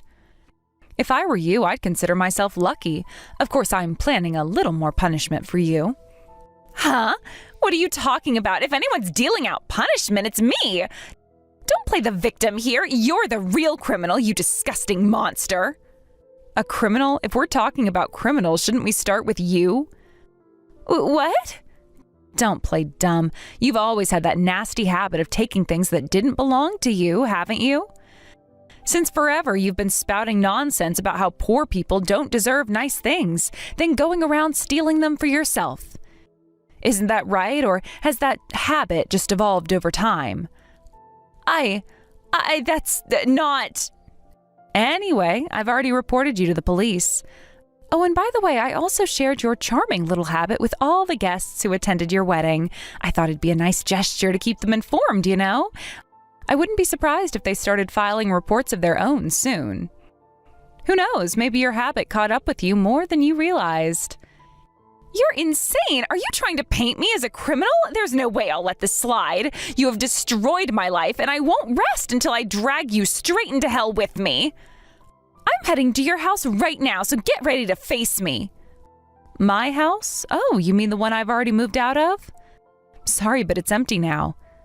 Huh? Yeah, I moved. I told you already, didn't I? Or are your ears not working properly? Anyway, the house is gone now. It was a good chance to sell it since it was just me living there. The place was way too big for one person. Oh, and selling it was actually my mom's idea. So yeah, the address you have? Completely useless now. You sold your family home? Are you insane? Selling a house filled with memories of your family? Wow, that's cold even for you. Typical behavior from someone with no heart. Honestly, it's no surprise. A woman from a single mother household who lied about getting into Harvard. Guess scammers like you will do whatever it takes to survive. Lie? About Harvard? I wasn't lying. I got accepted. I just didn't go. As if anyone believes that. This is Harvard we're talking about. If you'd gotten in, you'd have moved heaven and earth to attend. Oh wait, let me guess. You couldn't afford it, could you? Figures. It's true that money was part of it, but it wasn't the main reason. My mom collapsed right before I was supposed to start. She was diagnosed with cancer and it had already spread. There was no saving her. I just couldn't leave her like that.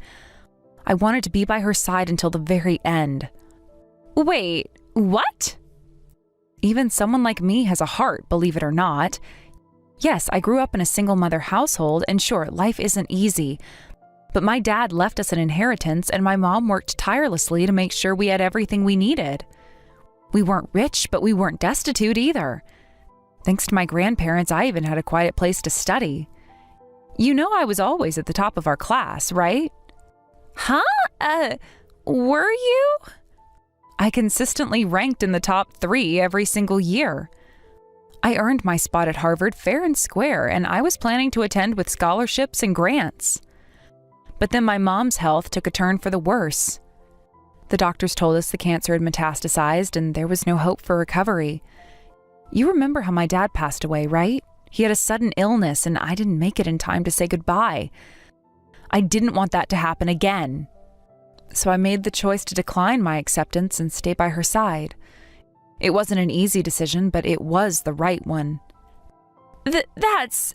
Still, why are you wasting your time working as a tutor if that's true?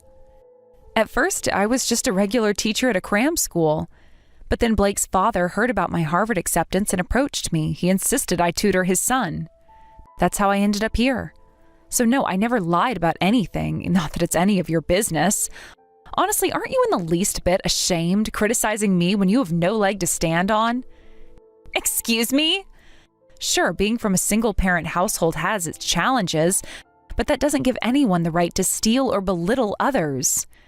You've crossed so many lines. Shut up! Poor people deserve to be exploited. That's funny because I'm actually wealthier than you now. Blake hired me as his company's personal secretary. You know how prestigious his firm is, right? The pay is fantastic. I'm living a pretty comfortable life these days. What? Wait, Blake's company? The famous one as a secretary? But even the general hiring process there is insanely competitive. Well, Blake personally recommended me. said he couldn't trust anyone else for the job. That's impossible. How could this happen? So here's the thing. Why don't you stop wasting your time envying me? I have everything you don't, and I'm not about to lose sleep over someone like you. Instead, maybe focus on enjoying your inevitable downfall. You've got a long way to fall. Good luck hitting rock bottom.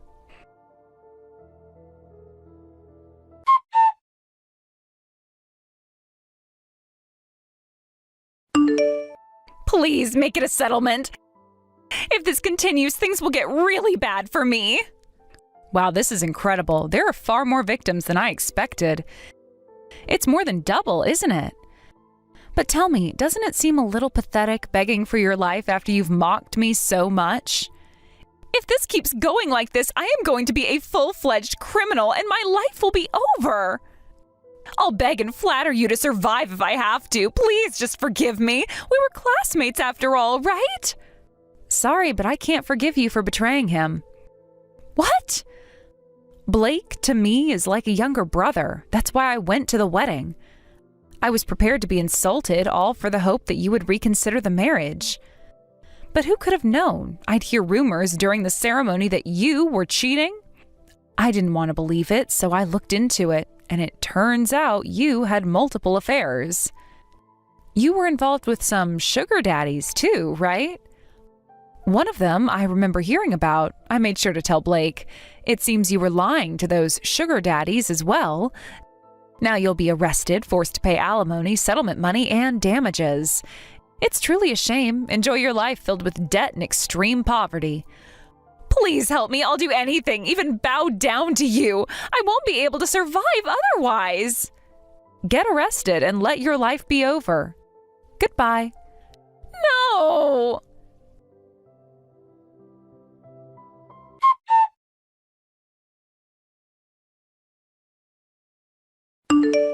Blake, how are you doing? Have you managed to look ahead a little more? Miss Claire, I'm sorry for worrying you. Honestly, this whole thing has been really tough on me. Not only did I fail to notice Ruby's true intentions, but I was also cheated on. It all came out to my parents, who were seriously worried about me. It's so embarrassing. This whole situation has been so overwhelming that I've only now started to have a proper conversation with them. I see. Do you think you'll be able to get along better with your parents? My parents, they apologized for the past. They admitted that they pushed me too hard with the studying. Honestly, I thought their apology was a bit too late. I still hold a lot of resentment. When I saw how worried they were, I felt guilty. I realized just how immature I had been. It's because of you, Miss Claire, that I'm able to face forward now. I'm glad I could help you and that I've been able to help repay the favor. Repay the favor? Actually, during our tutoring sessions, my mother passed away. I was really devastated by it. I kept it hidden from you. Oh, I see. I'm so sorry. I didn't notice at all. I didn't want to make you worry about me. But during that time, your positivity really helped me. I'm glad I was able to return the favor and be there for you. Miss Claire? Yes, what is it? Well, I'm divorced and I guess I'm not really someone you'd look at as a partner, right? That's right. I can't look at you that way. So blunt. As I've told you before, you're like a younger brother to me. I can't see my little brother in a romantic light. I knew it was no use. Hey, it's not good to confess like that. You're only making things awkward. Sorry. Oh, but please invite me to your wedding. I really don't want to have my own wedding for a while, but I would love to attend yours. I'm just joking. I'll definitely invite you soon. Huh? You do realize I'm about to change my last name, right? So, of course, you'll be there to celebrate it, won't you? Definitely. I'll absolutely be there to celebrate. I don't have any relatives left anymore, but you'll be there to stand in for them, right? I can count on you to celebrate with me, can't I? Of course, I'll be there without fail. You can count on me to be there for you on such an important day. Thank you. It means a lot to me. I know I don't have much family left, but I'm lucky to have you around. I'm glad I can be there for you, Miss Claire. You've always been so kind to me, and I want to be there to support you, just like you have supported me. Thank you, Blake. It's because of people like you that I can move forward. I truly appreciate you.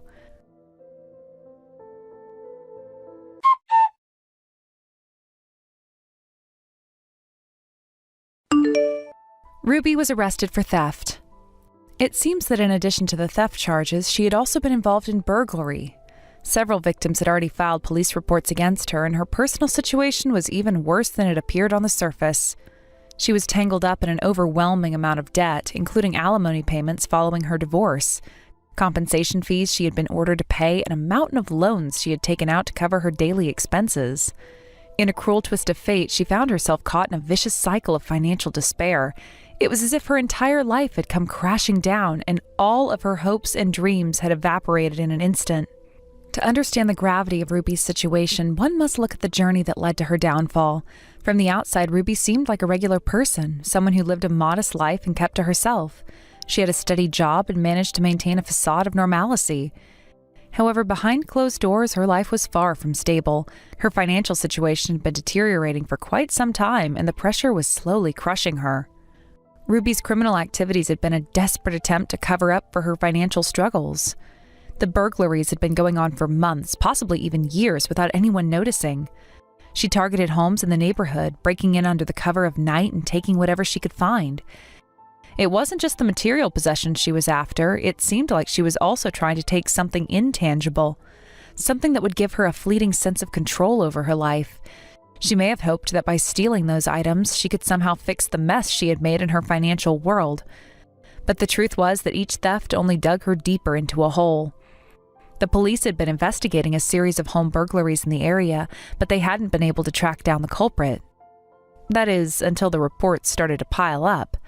The victims had described similar events. Their homes had been broken into and valuable items had gone missing. It wasn't long before the investigation zeroed in on Ruby. It was a matter of time before the authorities connected the dots. Eventually, they caught up with her, and it became clear that she was responsible for the crimes.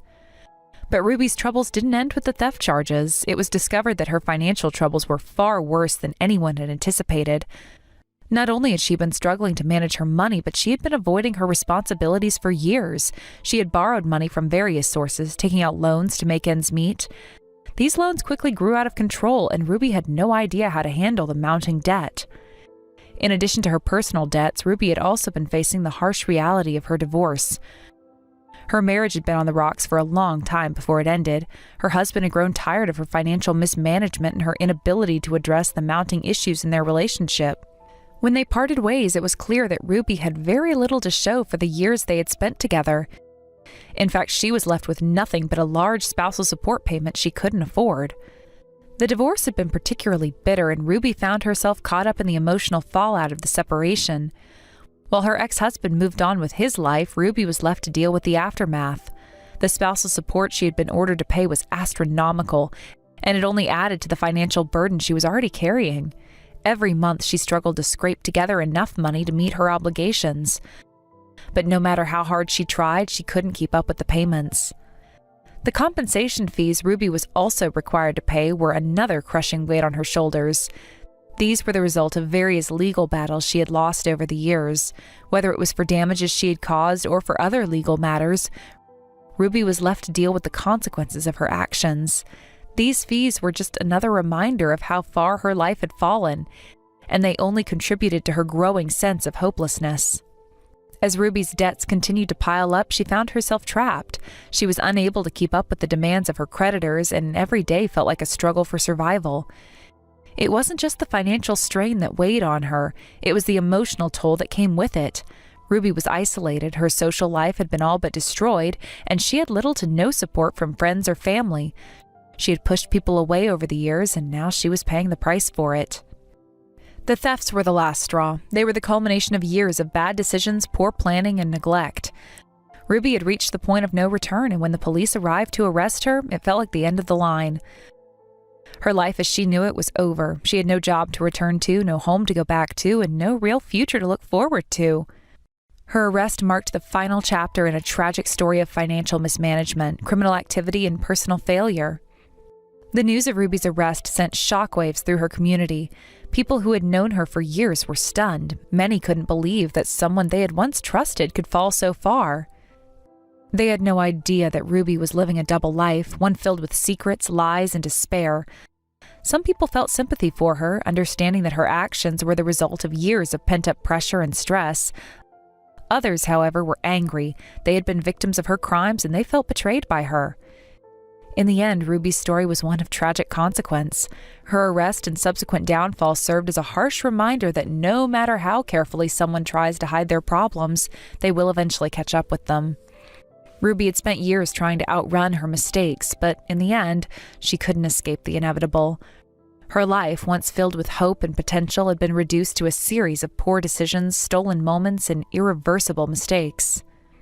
As Ruby sat in her cell facing the consequences of her actions, she realized that there was no easy way out. She had lost everything that once mattered to her, and all that remained was the cold reality of her situation. The future was uncertain, but one thing was clear: Ruby's life had been forever changed by the choices she had made, and now she would have to live with those choices for the rest of her life. On the other hand, I got married and had a wedding. Of course, I invited Blake as well, but during the ceremony, he was crying, and no matter how much time passed, I couldn't help but feel that he would always be my cute little brother. It was truly an amazing day, and I'm so happy that I was able to have such a wonderful wedding. Looking back, I could never have imagined this day would come. Getting married felt like a dream, something I had always hoped for but never really believed would happen to me. Growing up, weddings were always these grand, almost magical events in my mind.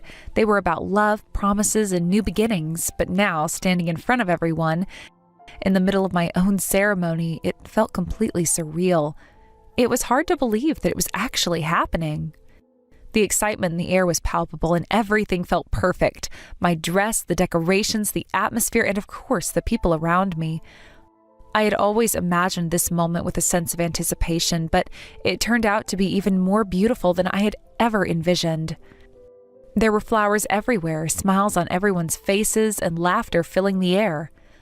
But what made the day truly special wasn't just the beauty of the event or the grand setting, it was the people who shared it with me, especially Blake. Blake had been my close friend for as long as I could remember. We had been through so much together, ups and downs, laughter and tears, but through it all, he had been there. He was the one who stood by me during my toughest times, offering his unwavering support, and when it came to my wedding, I knew I had to have him there by my side. I noticed him right away when I saw him sitting in the audience, his eyes glistening with tears. I smiled, though a part of me felt a little emotional too. Blake had always been there for me, but seeing him cry on my wedding day felt like a reminder of how far we had come and how much we had changed over the years. It was a sign of just how deep our bond was, and even though we were both adults now, in that moment I couldn't help but feel like I was still taking care of him, like I was his older sister guiding him along.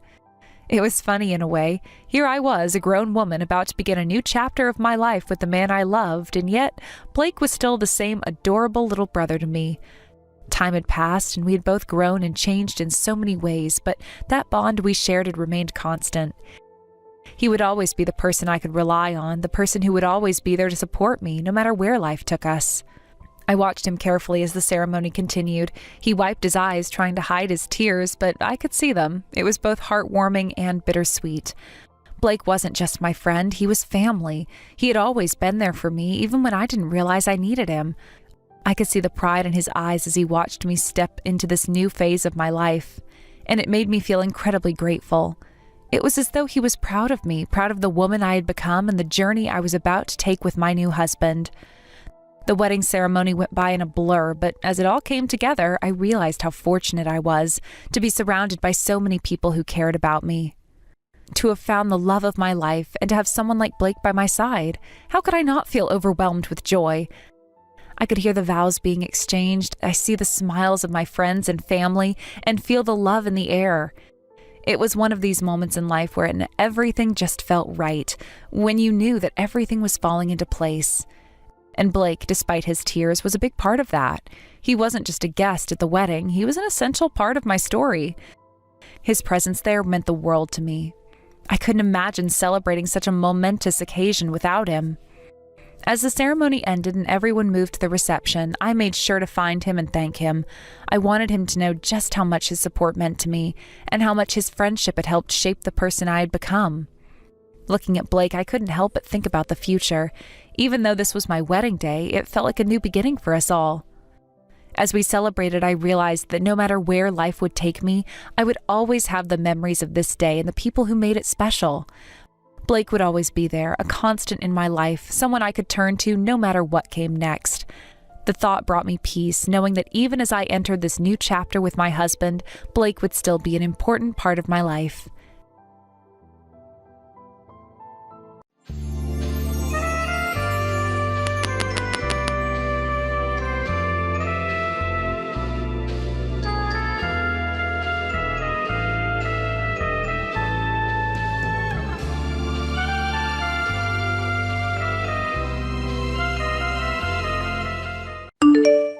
Hello, Patricia.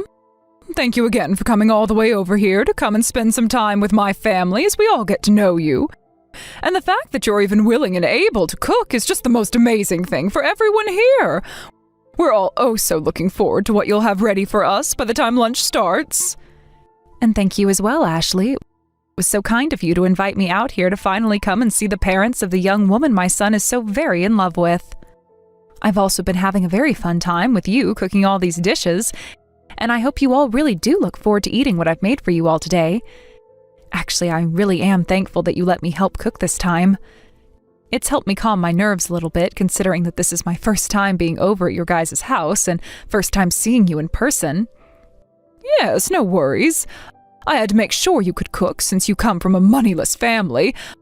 But it brings me great joy to see that you can, in fact, work with higher quality foods. I mean, I was almost certain that a lot of the appliances in here would be too high-tech for you to understand. Huh? Did you have a good look around my kitchen? It's outstanding, right? We make sure to have all the most up-to-date cooking appliances in it so that all our meals are prepared the best. And when you had a chance to look inside our refrigerator, you got to see all our perfect meats and produce, right? We only allow foods that come directly from the sources they're gathered from. And yes, that does mean that a lot of our food is imported, but we're willing to pay that extra price for such delicious ingredients. And when it comes to all my storage in the kitchen, well, as you can see, I make sure that it is all well managed so that I never forget where something is. But of course, this is all possible because of my husband having so many restaurants under his company name, right? Yeah. Well, I can tell that you really put a lot of time into your kitchen, Ashley. And I hope that you weren't too nervous letting me handle some of those appliances of yours. I could never begin to imagine the kind of kitchen you must have to work in most of the time back at your home. I'm sure that there aren't nearly the amount of appliances we have in there, and most of your food is probably frozen and disgusting, right? Oh, I just can't see myself ever having to cook in a place like that. Do you guys even clean it out at all, or is most of the leftover foods from last year still sitting around in there? Well, no, not really, but as for myself, I'm pretty busy with other things, so I never really have the time to work in my kitchen anyway. Nobody's really home anymore either, so that's another reason for not really cooking in there. Oh, are you like those poor people that never stop working hard at laborious jobs?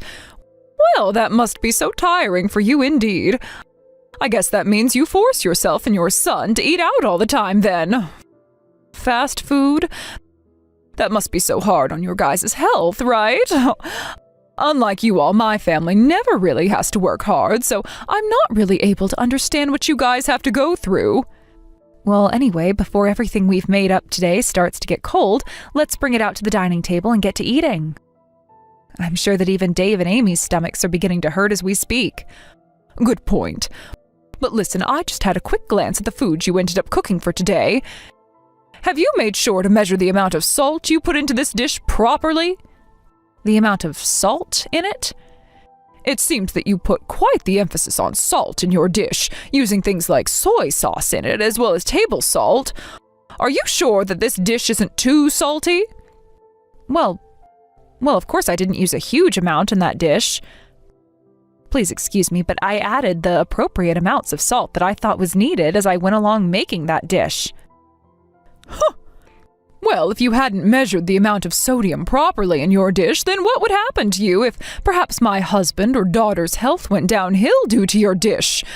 Well, this is all very unfortunate. I suppose I was better off not asking you to help cook with me. But when I had asked you for a spoon to measure out the amount of soy sauce I was putting in my dish, you told me you didn't want me touching any of your silverware. Is that right? So now you're going to make up more excuses for this? Well, for now, I'm going to have to toss all of this in the trash. You're fine with that, right? Wait, what? You're going to throw away the perfectly good food I just cooked? That's right. I can't let anyone eat this food when we have no idea what all's in it. Ugh, and this all had to happen while my family and yours are saying they're so hungry. Now we're going to have to go back and cook everything from scratch. I was really doing my best to make sure that everything was properly balanced out in that dish, including the salt. And I have confidence that that dish is perfectly safe for eating. Huh? Oh, don't make me laugh. I know that moneyless people like yourself never bother to think about making your dishes healthy or not. You guys love to consume your salts, and that's why you all end up being so large. That is not the case in my family.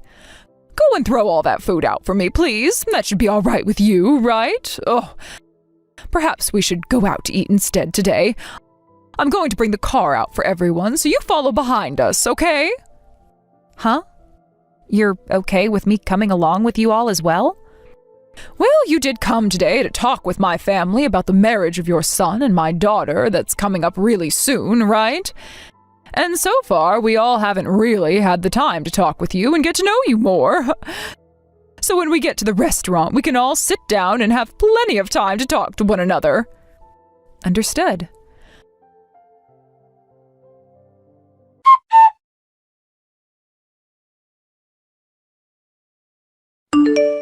So how was it, Patricia? This restaurant is pretty special, isn't it? But of course you've never had the kind of French food this place has served up before, right? That's right, but I do know about this restaurant. Is that so? I'm sure you've seen it on TV or maybe read about it online, right? After all, this is the kind of restaurant that attracts even the most affluent of people to it, so it's very well known all over the world. And I'll have you know that the owner of this place is a close friend of mine. It's because of the support and funding that I gave this place that they were able to even open the restaurant in the first place. Is that so? Well, that's very interesting indeed. But of course, I'm sure that someone like you can't even imagine what kind of place this is on the inside, so let's go on in. And make sure to tell your son Dave to not make any scenes and handle himself maturely, okay? My son is not 5 years old anymore, so you really don't have to worry about him. Just worry about yourself and we'll all be fine today. Well, he only had a mother around to raise him all his life, so I'm a bit worried about whether he was able to get the right education or not from only you. As for Amy, she is a CEO father to lead her and a career woman like me to be her mother figure. My husband and I are just so amazing, and she was so lucky to be born into our family. So we never have to worry about her being a proper adult. Huh. Is that so? You often talk about yourselves as being a very amazing family and all that, don't you? It makes me feel very embarrassed about everything. You can feel all the embarrassment you want, but that's only natural considering you and your son are both losers in this world and will never amount to the success my family has. And since I've made it all the way to the top with my own strength, I have the right to toot my own horn every once in a while about it. Anything I think of, I will say. And I have the right to do that as I'm a winner in this world. Well, can we stop with all this horn tooting as we're about to go into the restaurant right now? As of right now, we've just been sitting in our cars in this parking lot for a few minutes now, and I'd kind of like to go inside. Well, you have a good point, Patricia.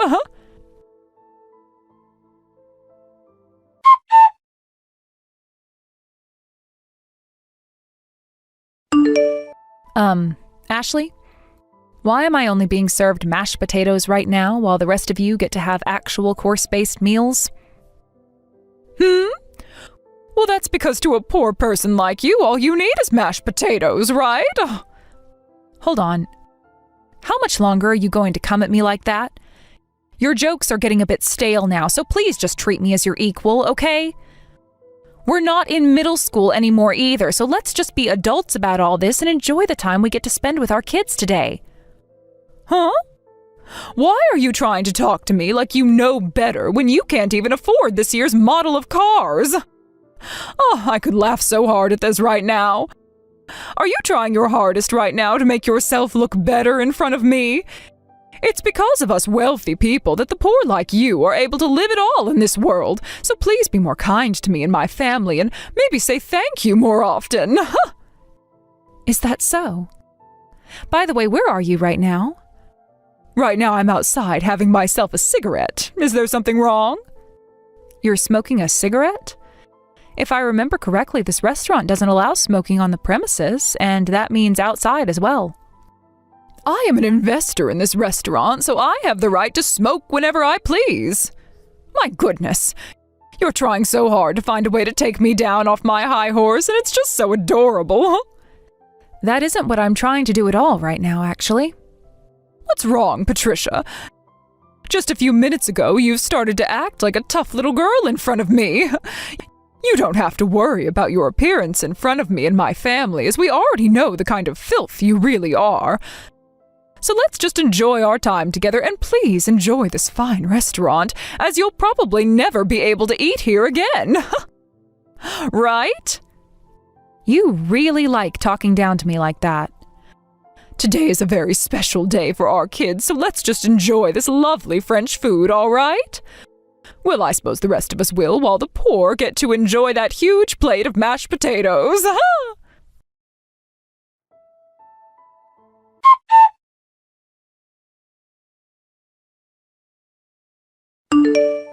Our family is freaking over with. Huh? You! What the hell did you think you were doing?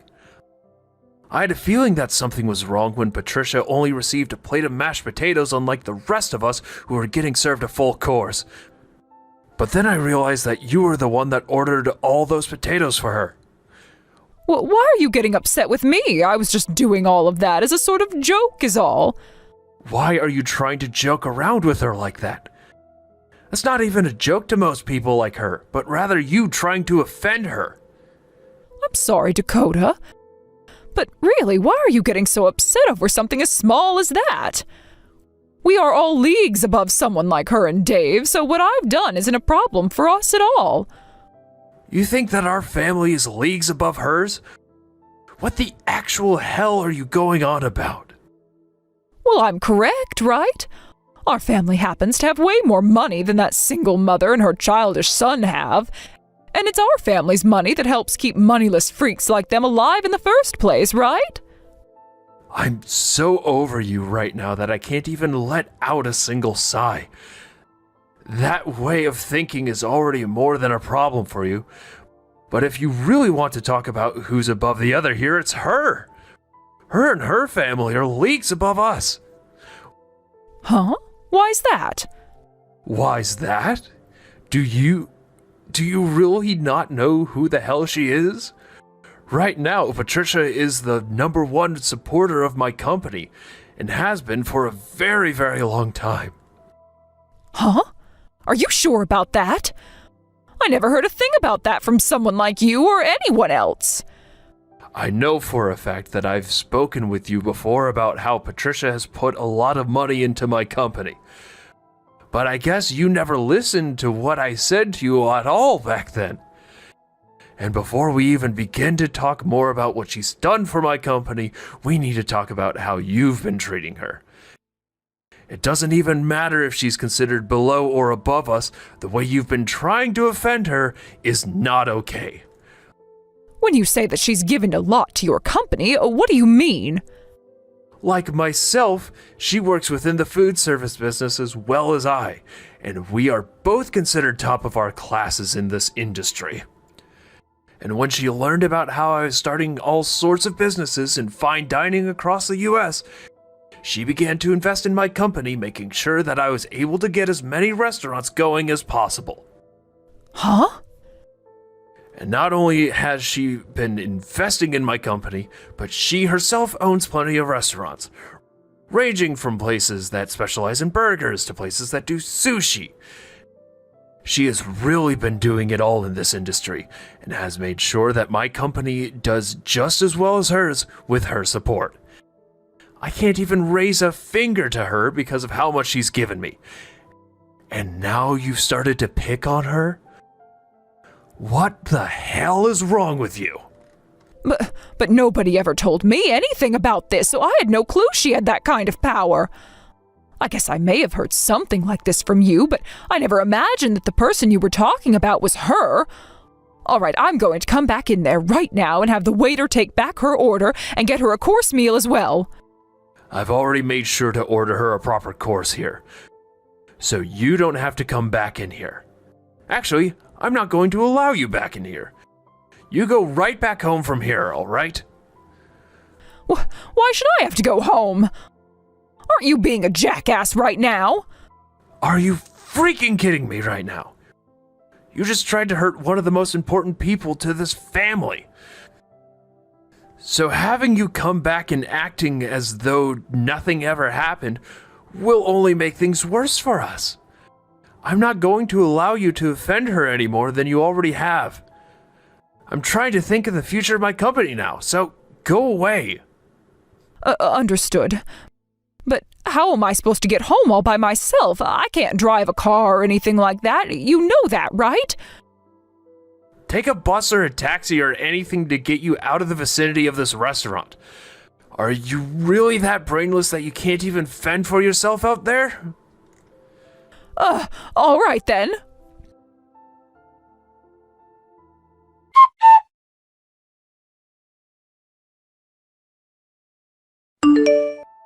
Patricia, I'm so very sorry for what happened today. I never thought that my wife would ever do something as idiotic as try to make fun of you.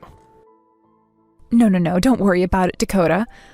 I've been able to calm myself down now after all of that. Really, all she's done to me now is made me have to think a bit more about a few things. What things has she made you start thinking about?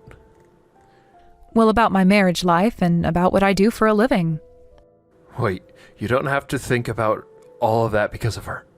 I'll take full responsibility for what she's done to you and take the full repercussion of it. So, please, can you make sure not to harm the project we have going on at the moment? But it seems that Dave no longer wants to go through with the project. After all, this was all his idea, and he's been left in control of what happens and when it happens regarding this project.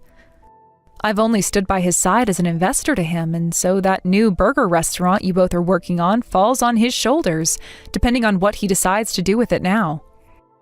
Is that right? Well, then there's nothing else that can be done about it then. He had to sit there and watch as my wife made terrible comments about the two of you, and I'm sure that someone like him would never want to continue working with the husband of a woman like that. Understood. I'll stop with all the selfish comments I've been making regarding my business and yours, and let you be. I'm sorry, Dakota, but thank you. But on a very personal note, I am so very sorry for everything.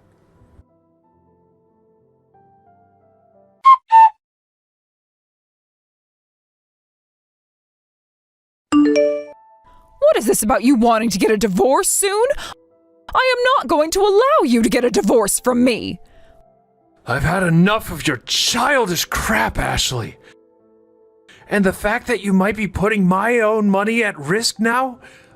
I don't want you around me ever again. all right? I doubt you even realize just how important of business I had with someone like Lola and her son, and now it's all going to be lost because of you. But there's still some hope of us being able to make something new work, so to keep that from falling through, I need you to leave me. My job is far more important than some selfish wife, and that's why I want this divorce. What the hell? Are you really going to sit there telling your own wife that your job is more important to you than her? It's not the company itself that's more important to me than you are, but those that work for me, and those that work with me that are more important than you. What?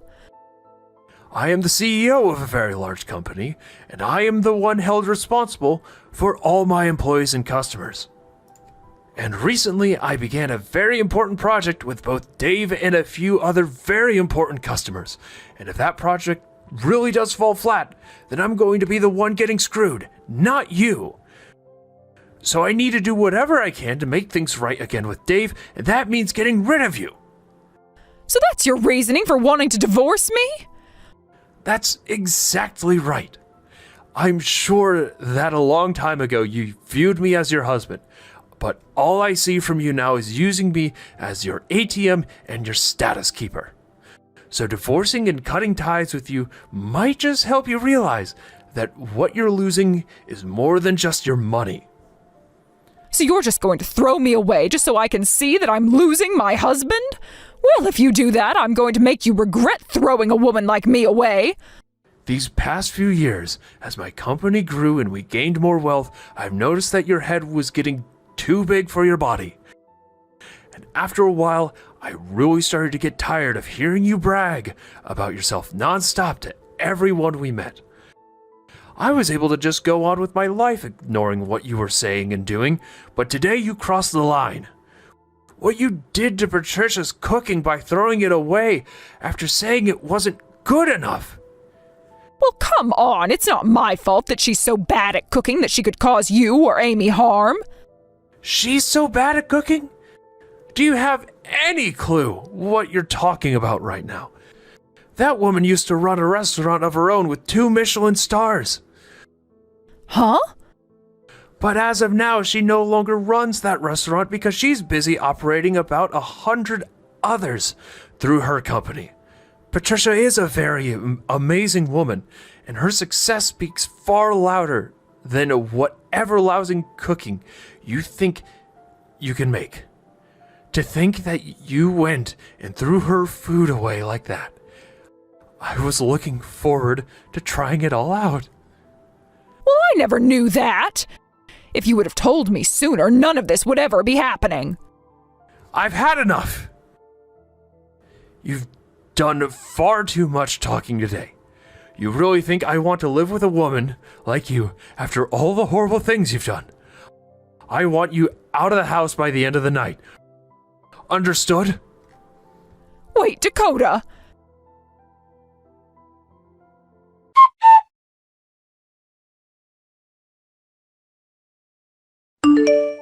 Hey, Patricia, please listen to me. Can you talk with your son and get him to continue with the project he had with my husband? What's all this about? Your company and my husband's company have a project going on right now, right? Can you please get that project back on track like it always should have been? Please? And as of right now, I'm talking with my son about that. It's because of you talking about it that my husband is going to divorce me soon. So please, I really do feel sorry for what I've done, so get back to having your son work on that project with my husband and let me stay married to my husband. Are you kidding me, Ashley? You're telling me that Dakota is divorcing you? I knew that he was a man of his company and his employees. He must really want me to see that he does care more about our partnership rather than whatever he had with you. Stop thinking about it like that. He's telling me he wants me gone so he can focus on his work full time. That's not okay, right? Don't you feel bad that I'm going to lose my husband because of his selfish behaviors? I don't feel bad for you at all. I think what he's chosen to do is the right thing and the perfect way of handling the cards he's been dealt. And also Dakota has been a dear friend of mine and a good business partner for a very long time, Ashley. To be blunt, he really does care a whole lot about his work, but he cares even more about the people he employs and the customers he has. He is such a powerful man for being that way. And as his wife, I know all of that better than anyone else. You do?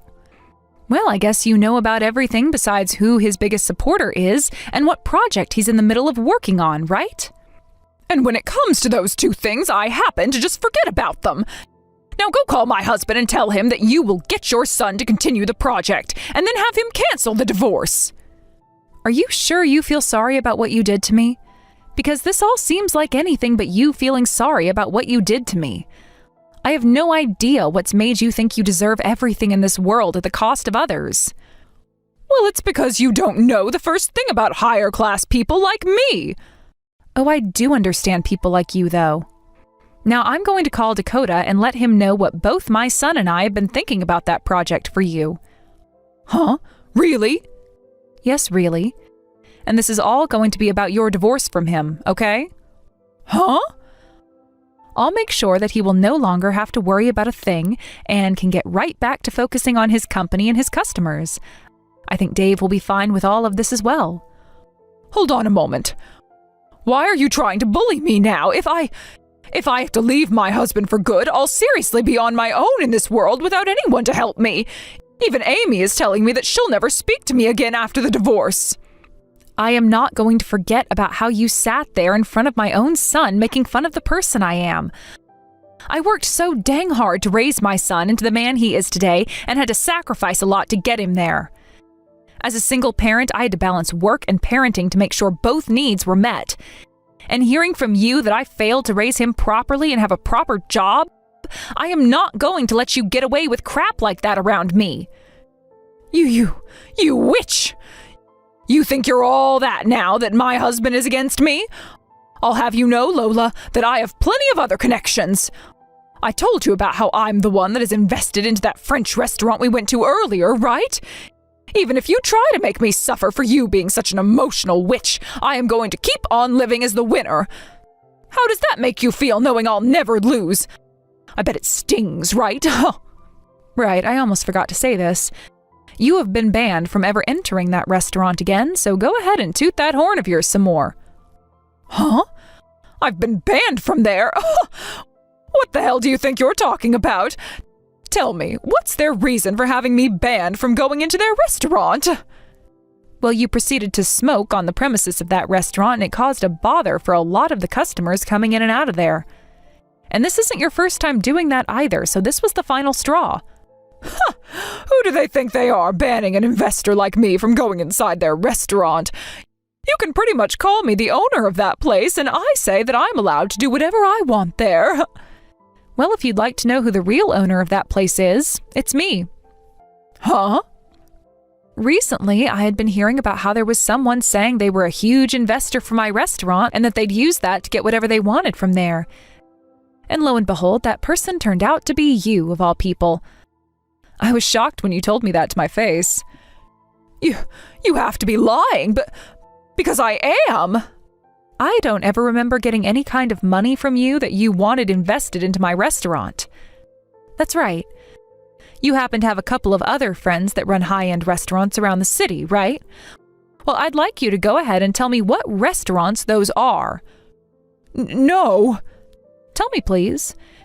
And don't think that I'm going to let you off the hook until you tell me about the other restaurants you're in good relations with, okay? I don't mind how you phrase it as long as you tell me. Well, there's that one restaurant by City Hall's southern exit. Right, that's the place that specializes in shrimp, correct? Well, that place also happens to be run by me and my company. What other places do you know? I've had enough. Sure, I've been saying that I have connections with a lot of restaurants around here, but what's so bad about that? I never said there was anything wrong with that. I happen to brag about my cooking and my whole company a lot, actually, and about how those have made me into the woman I am today. But the only difference is that I didn't lie about the strengths I have and then use them to talk down to others. Hey, I just got a text from Amy saying she's cutting ties to me. I'm seriously going to be all on my own now. Please, can you do something on your end to save me? Ain't that so? You don't have a job yourself, and you'll soon be without a home as well. Soon your life is going to become pretty difficult, Verna. Well, if you're ever feeling a bit hungry, give me a call, please. I'll make sure to have a fresh plate of hot French fries ready for you to eat.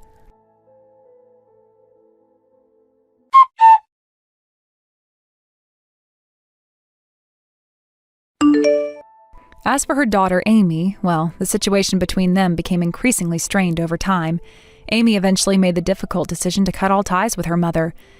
It wasn't an easy choice, and she didn't make it lightly, but Ashley's behavior over the years had worn her down. The final blow came when Ashley blocked Amy on all social media platforms, ensuring that there would be no way for her to ever contact her again. It seemed to be Amy's way of cutting herself off completely, but in reality it left Amy feeling both devastated and relieved.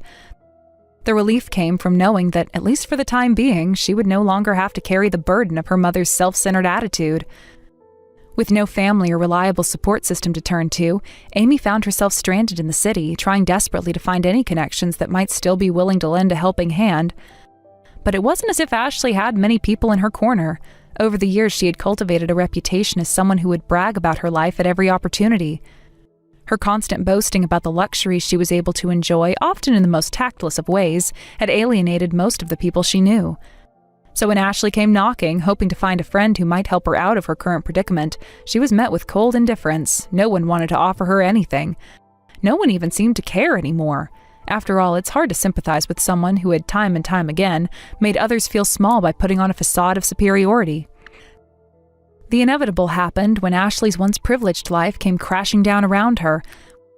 With no options left, she found herself back in her hometown, far away from the glamorous life she had once known. To make ends meet, she took on a dirty job that no one else wanted, working as a pig farmer alongside one of her two long-forgotten uncles. Ashley found herself in a world that was a far cry from the high society circles she had once moved in. It was hard, grueling work, and the stark contrast between the life she had imagined for herself and her reality now was enough to make anyone question their choices. But Ashley had no choice. She had burned so many bridges in her past that there was no one left to turn to.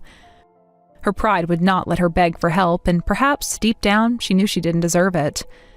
As for the last time I spoke to her, I remember offering her something as simple as French fries, just as a way to show that I was still willing to help, even if in a small way.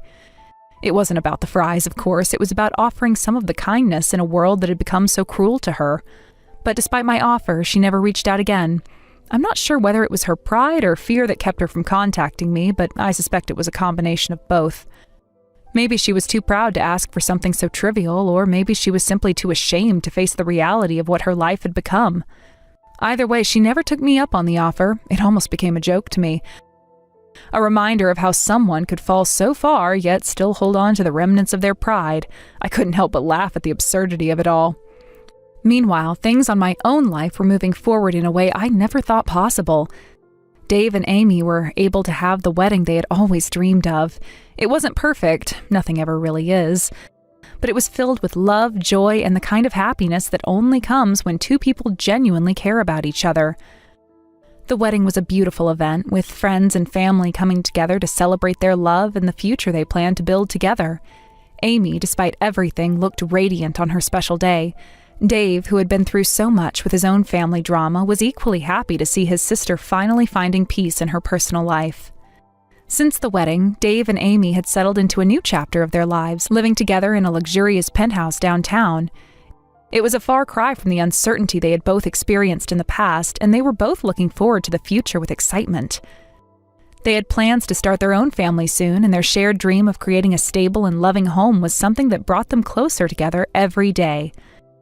For Amy, it was the beginning of a new chapter, one that was free from the toxic influence of her mother. For Dave, it was the confirmation that sometimes, despite everything that goes wrong, things can eventually fall into place.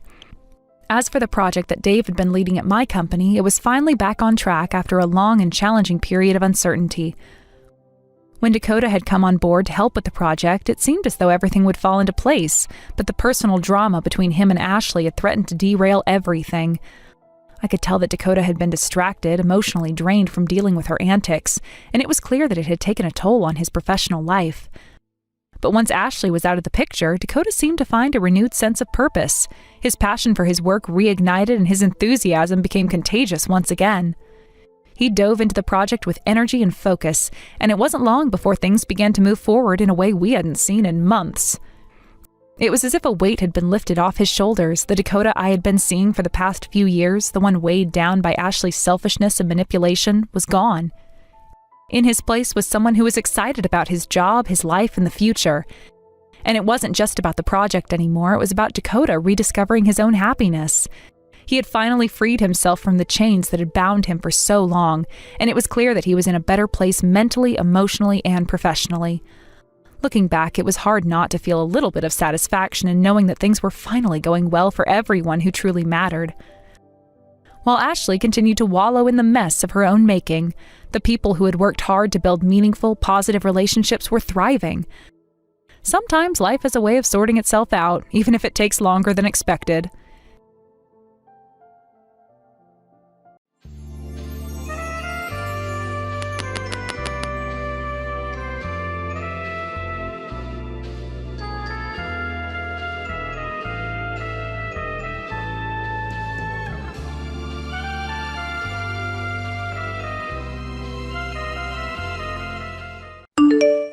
How long are you going to keep pretending that your leg is bad? I thought you'd be in a wheelchair for life, unable to walk, but now you're hobbling around with a cane, right?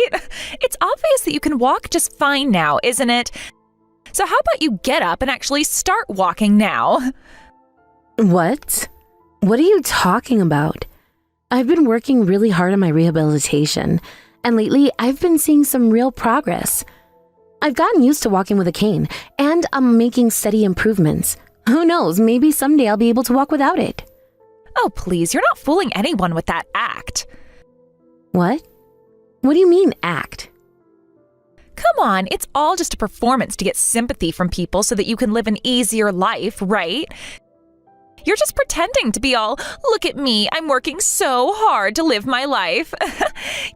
You do it so that your brother will always be kind to you. You're living the easy life while everyone else is working hard. What a joke.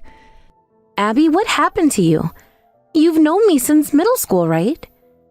Do you really think that all this time I've been faking my inability to walk? Back then I thought you were a pitiful poor kid, and that's why I decided to befriend you. To be honest, being around you was a pain in the ass. I had to deal with a lot of inconvenience because of you, and it got old really fast, but I stuck around anyway. Lately, though, I've realized something. You're not even trying to walk again, are you? That's not true.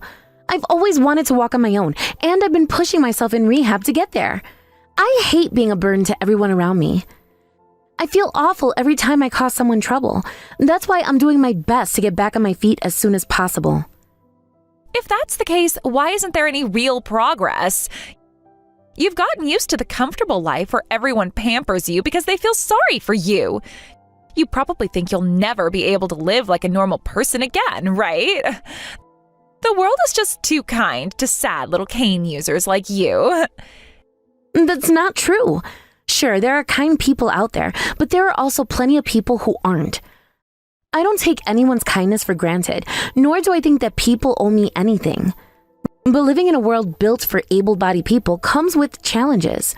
There are a lot of things I struggle with every day. And there it is, right there. The world revolves around the able-bodied, so of course someone like you is going to have a hard time. Do you really think it's fair to expect the world to make things easier for a minority like you? That kind of entitlement is exactly what I'm talking about. So selfish. I'm not saying that at all, and I'm not complaining. I understand that able-bodied people can live more efficiently, and I agree that it's natural for people who are more productive to be prioritized. I'm just saying that your idea, that exploiting my situation to get special treatment, is completely wrong. That's all I'm arguing against. Then why don't you just get up and walk already? You're dragging out your rehab, making your brother worry about you and getting pampered by the whole family. You must be so proud of yourself. Why are you saying such horrible things? I've been doing my best, and I faced so many hardships. Abby, what happened? I know there were times when it seemed like you were annoyed with me, but I never thought you'd say something this cruel. Oh, don't act like some tragic heroine. I only pretended to be your friend to get closer to your brother. And honestly, I don't want someone like you hobbling around with a cane ruining my wedding day. So consider this the end of our relationship. What? Are you serious? You're saying all of this for real? Don't tell dumb lies. You're useless to me now. I'm going to build a life with your brother, and there is no room for a burden like you in it. I'm cutting ties with you, starting right now. So, all this time, you've only been pretending to be my friend to get close to my brother? When you said we were best friends, it was all just a lie? You never cared about me at all? Didn't I just tell you? Yes, it was all a lie. Wow, you're really slow on the uptake, aren't you? Is your brain messed up along with your legs? Oh, and don't even think about showing up at my wedding. You're not invited. Don't you dare ruin my big day. I see. So you really mean it. Okay, I won't come. Oh, wow, really? Sweet. I thought you'd put up more of a fight, so this is a nice surprise. And since we're cutting ties, that includes my soon-to-be husband, aka your brother. So don't you dare talk to him anymore either. I don't want to see or hear from you again. Got it? Got it.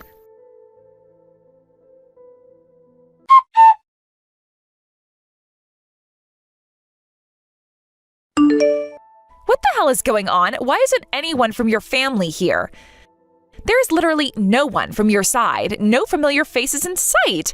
Do you even understand how incredibly weird that looks? Are you sure they got the right date and time? I've been trying to reach someone, but no one is picking up. This is unacceptable. They didn't get the date wrong or time wrong. They know the wedding's happening, but they chose not to come. What do you mean chose not to come? This is your brother's wedding, one of the most important days of his life. It's supposed to be a joyous occasion, not one filled with empty chairs and disappointment. Yes, it's his wedding, but he's marrying a woman who stabbed me in the back, someone I once considered a friend. No one in our family wants to celebrate that. My brother isn't even answering anyone's calls. It's as if he's completely cut himself off from everyone who cares about him. Our family decided that if my brother chose a woman who would betray his sister, then we can't support his decision. We can't support this wedding. Wait. No, that's not how this is supposed to go. You can't just say that. It doesn't make any sense. You're being unreasonable. I just got a call from my brother. Turns out he blocked every family member's contact information while you two were on that pre-wedding trip of yours. You know, the one you insisted on having just before the big day. While you were out enjoying yourselves, he was blissfully unaware of what was going on back home.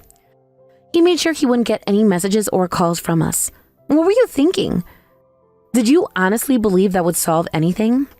I don't want anyone interfering with our time together. So I thought it would be better if I just blocked them without telling them. I just wanted it to be the two of us focusing on our love without distractions. So, while my brother was completely oblivious, planning to marry you, you went behind his back and cut off contact with everyone who could have warned him? He didn't know anything about what you did to me until just now. You should have seen the look on his face when he found out what was really happening. He was completely blindsided, and now all of this is crashing down on you. That's not the point. Even if that happened, why didn't anyone come to the wedding? We sent the invitations. Everyone knew the date and time. Just because they couldn't reach him for a little while doesn't mean they should have skipped the wedding altogether.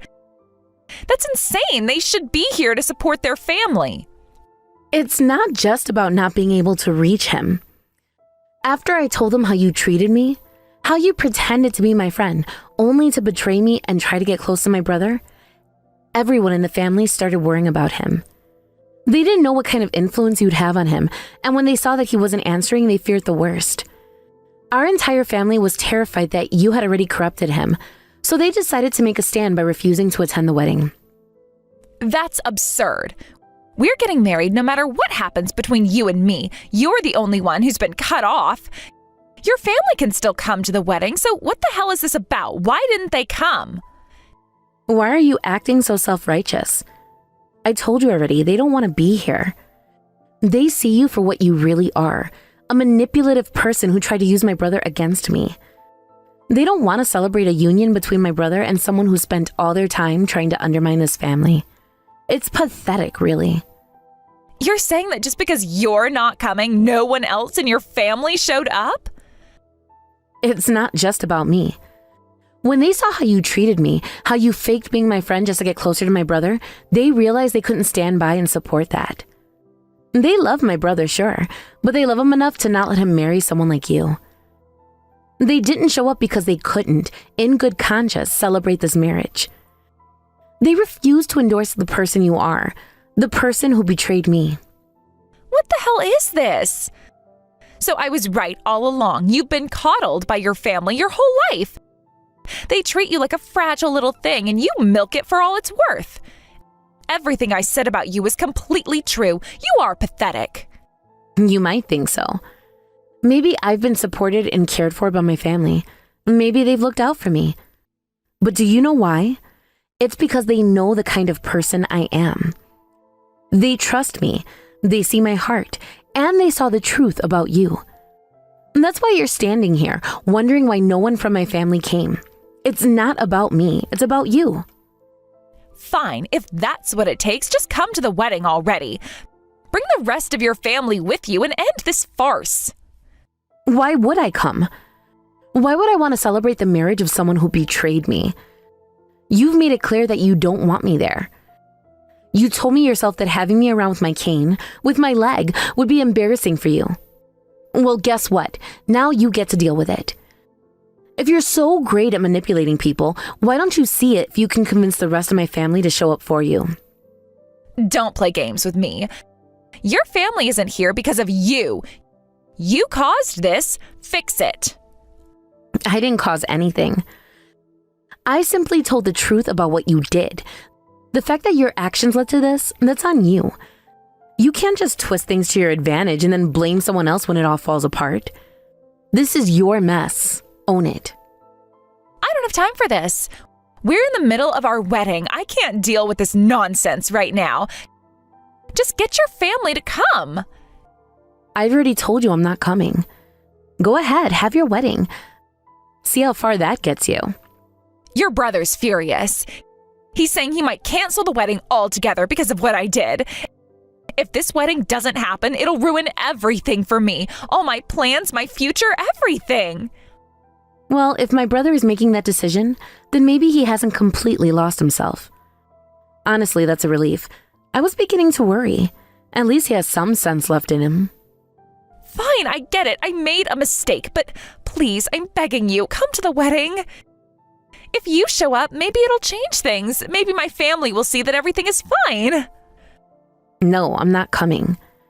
You betrayed me, and I have no reason to celebrate your marriage. And besides, it's not like I can just rush over there with my leg, right? You told me not to come, and I listened. You said you didn't want me there, so why should I go out of my way now? Please, I'm sorry. But if you don't come, I won't get married. Do you know how hard I've worked to marry your successful, handsome brother? I can't let it all fall apart now. I don't want to lose him. Well, maybe you should have thought about that before betraying me. You dug your own grave, and now you have to lie in it. Honestly, I'm glad the wedding might be canceled. Go ahead, wrap this whole disaster up, and enjoy living with the consequences of your choices. This is what happens when you play games with people's lives. You are so selfish. You are ruining my life over a personal grudge. I thought we were friends, and look where we are now. This is all because you can't let go of the past. Friend? You think what you did was friendly? You betrayed me, and I'm supposed to just let that slide? You can't expect me to forget that you used our friendship as a stepping stone to get what you wanted. This isn't just a personal grudge. It's about respect and loyalty. You toss that away, and now you want to act like it's nothing? No, I won't play along.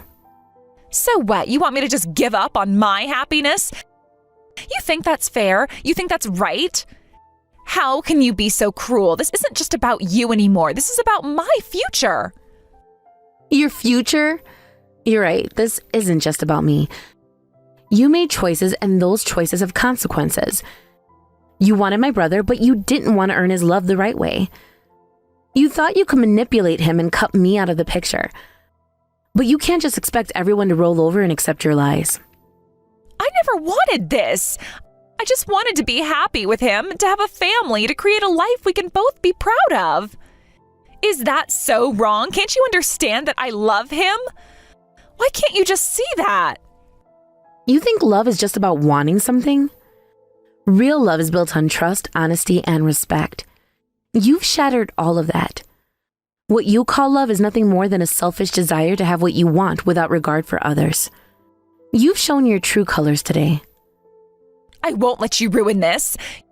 You don't know what we've been through, what I've sacrificed to make this happen.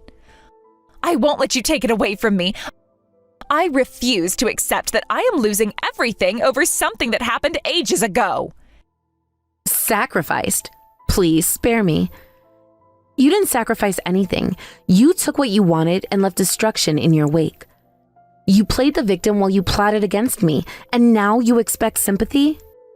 You're delusional. How dare you? You have no idea what I've done. You don't know the pain I've been through. All I wanted was to find happiness. Happiness at the expense of others is not true happiness. You've built your entire future on lies, and now you're shocked when the truth comes crashing down? You can't hold on to a relationship built on manipulation and deceit and expect it to last.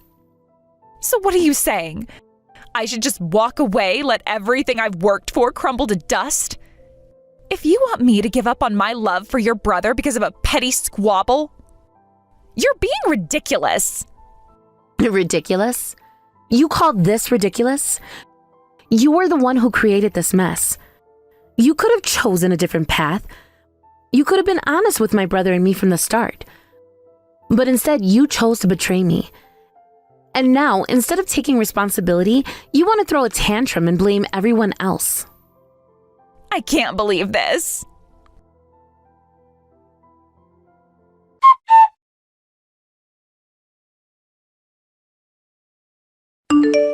Thank you for your hard work and rehabilitation today.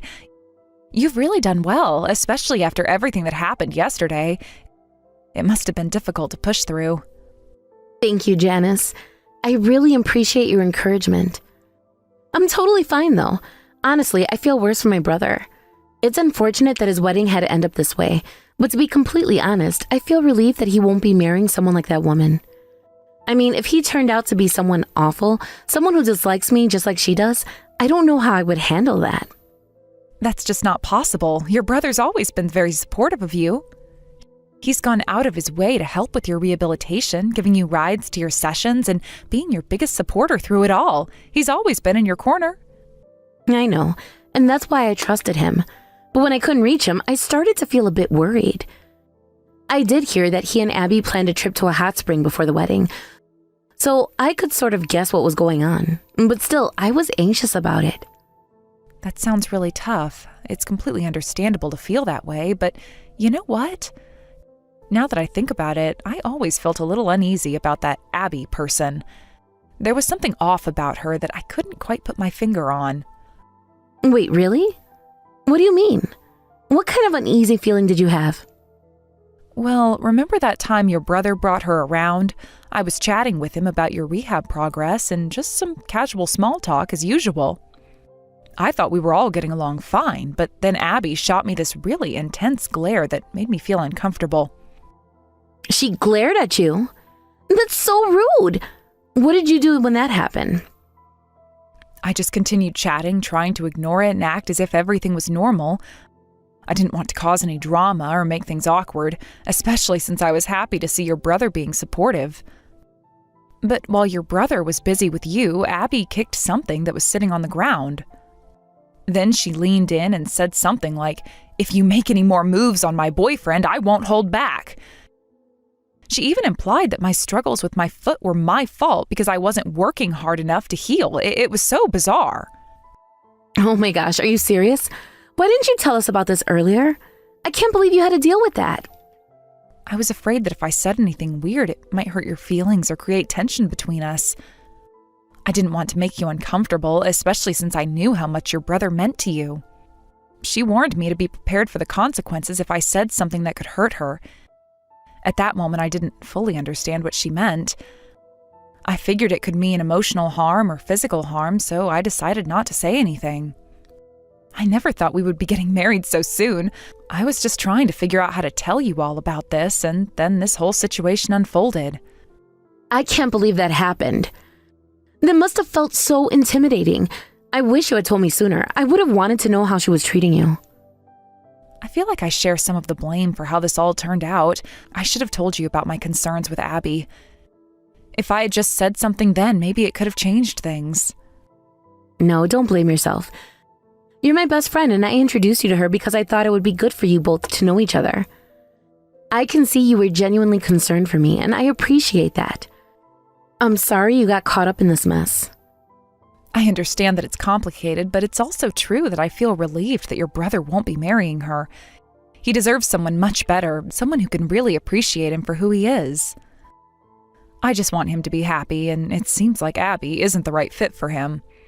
You should definitely tell my brother that. I think it would really make him happy. He's been getting promotions lately, and I bet he'd love to hear that from you. Besides, you've also been betrayed by a fiancé in the past, right? You can understand his feelings on a deeper level. Well, that was a long time ago now. I mean, it's ancient history at this point. But yeah, I can relate to the feelings of betrayal. It's a strange mix of anger and sadness, wondering what went wrong and why things didn't turn out the way you expected. Exactly. And that's why I think it would mean so much to him to hear from you. If you get the chance, please bring it up with him. I really believe it would help him. All right, I will. I'll definitely try to make that happen. I want to be there for him too, just like I am for you. Great. I'm sure he'll appreciate it. You know, it's so important to have friends like you who are willing to speak their mind and offer support when it's needed. Thanks, Nora. That really means a lot to me. I just want to make sure you and your brother are okay. Your happiness is important to me, and I want to see you both thrive. And I appreciate that. It's just been so tough lately with all the ups and downs. But knowing that you're here for me makes a huge difference. It helps me focus on my recovery and think about what comes next. Of course, I'll always be here for you. We'll get through this together, no matter how long it takes. I know we will. Having your support really helps me feel stronger, and it reminds me that I'm not alone in this. We're in this together, and that makes everything feel a bit more manageable. Yes, it can. And you know, while we're talking about support, have you thought about how you might want to approach your brother now that the wedding plans have changed? That's a great question. I'm not entirely sure yet. I want to be supportive of him, but at the same time, I don't want to bring up anything that might hurt him or make him feel bad about what's happened. I know he's dealing with a lot of emotions right now, and I want to respect that. It's a tough balance to strike. You might want to express your feelings honestly, but gently, letting him know you're there for him while also being sensitive to his emotions. It's about finding the right words to communicate your support. I think that's a good idea. I want him to know that I care about him and that I'm rooting for his happiness. Even if it's not with Abby, I just want to see him smile again. Exactly. You could remind him that there are many paths to happiness, and this is just one chapter in his life. It doesn't define him or his future. This is an opportunity for him to grow and find someone better suited for him. Yes, that's so true. I really hope he can see it that way too. I want him to feel empowered to move forward and find someone who truly appreciates him. I don't want him to dwell in the past and miss out on future possibilities. He will. I believe that. Sometimes it just takes a little time and perspective to see the bigger picture, and you being there for him can help him navigate through that. Thank you, Janice. I appreciate your wisdom and encouragement. I really need that right now. It's been such a whirlwind of emotions, and it's hard to stay grounded. Anytime. I'm glad I could help.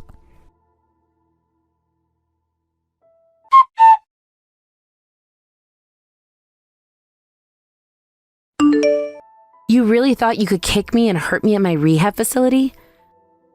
Honestly, you've got guts to come up with something like that. You probably targeted me just when I was trying to stand up on my own for the first time. Well, guess what? You failed miserably. Why is your brother even having tea at the facility? Until now, he was just coming to pick you up. Honestly, it was such a ridiculous scene when your brother caught you in the act. I mean, it was just laughable. Are you finally calming down? The police should be arriving any minute now. Wait, why did you call the police? This is an internal matter between us. We should handle it ourselves. As much as I'd like to do that, the fact is you attacked me. I have to file a report. Why did you do something like this? It's because you guys wouldn't listen to me. I've been apologizing, but you won't even act as a mediator between us. Are we still friends after all this? You're the one who said you wanted to cut ties. I mean, come on. We're not friends anymore, so why should I be the one to mediate between you and my brother? You've already broken up. Just move on already. It's pathetic how you're taking out your frustrations on me when you're the one who's still hung up on things. What you're doing is straight up criminal. I was doing just fine until you meddled. You're the one who started all of this, trying to turn your family against me to block my marriage. Turn your family against you? Please, my family has always been on my side. And what about your brother? What's wrong with him? I'm here, a gorgeous woman, humbling myself to him, and he still refuses to marry me. He must have some other woman he's after, right? You? Please, there's no way you're that self-centered and entitled. No one like you is around. If my brother didn't marry you, it just means he can find someone better. And honestly, that works out for me. Hey, listen, I get it. Just hear me out. I can still get along with you. I'm in a bad place right now. I've already quit my job to get married, and my family is totally disappointed in me. I don't have anyone to support me right now. I know I said some terrible things, and I'm really sorry. Just let it slide. You've been a bit off for a while, but you've still been nice to me. I thought it was all to get closer to my brother, and now it all makes sense. I should be happily celebrating my brother's marriage to my best friend by now. He deserves to be genuinely happy, but I'll make sure you see hell for what you've done. You thought I was just going to sit back and watch my brother marry you without any consequences? I'd be lying if I said I didn't notice your true colors. I wasn't going to let that happen. You act all sweet and innocent, but I know you've been manipulating the situation from the very start. I mean, how many times did you try to get and go with my family, pretending to be the perfect fiancé? All while plotting behind my back. You're despicable. I never wanted to hurt you. I just wanted what was best for my brother. But you had your own selfish motives the whole time. It's not just about you anymore. You've crossed a line. This is my brother's happiness we're talking about. If he's with you, then he deserves to know the truth. I won't let you deceive him any further.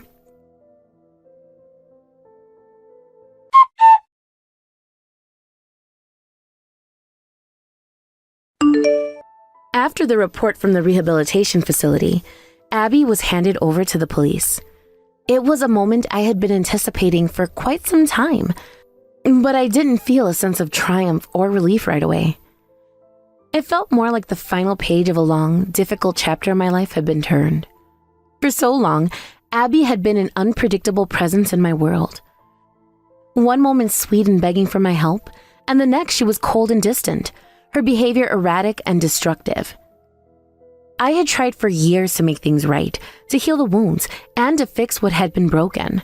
But now, as the police took her away, I realized that this was the best course of action. I wasn't sure where she would go next or what would happen to her in the future, but at that moment, it felt like I was finally free from the burden she had placed on me. The weight that lifted from my shoulders in that instant was undeniable. For so long, I had carried the responsibility of trying to help her, trying to make up for the damage she had caused, but the truth was, I couldn't fix someone who didn't want to be fixed. I had spent countless hours, sleepless nights, and far too many tears trying to change her, to help her see the damage she was doing to herself and to others. But now, it felt like all of that effort had been in vain. As Abby was led away by the police, I realized that I had no further obligation to her. It was no longer my job to save her. I didn't owe her anything, and I had spent too much time in the past trying to fix something that couldn't be fixed.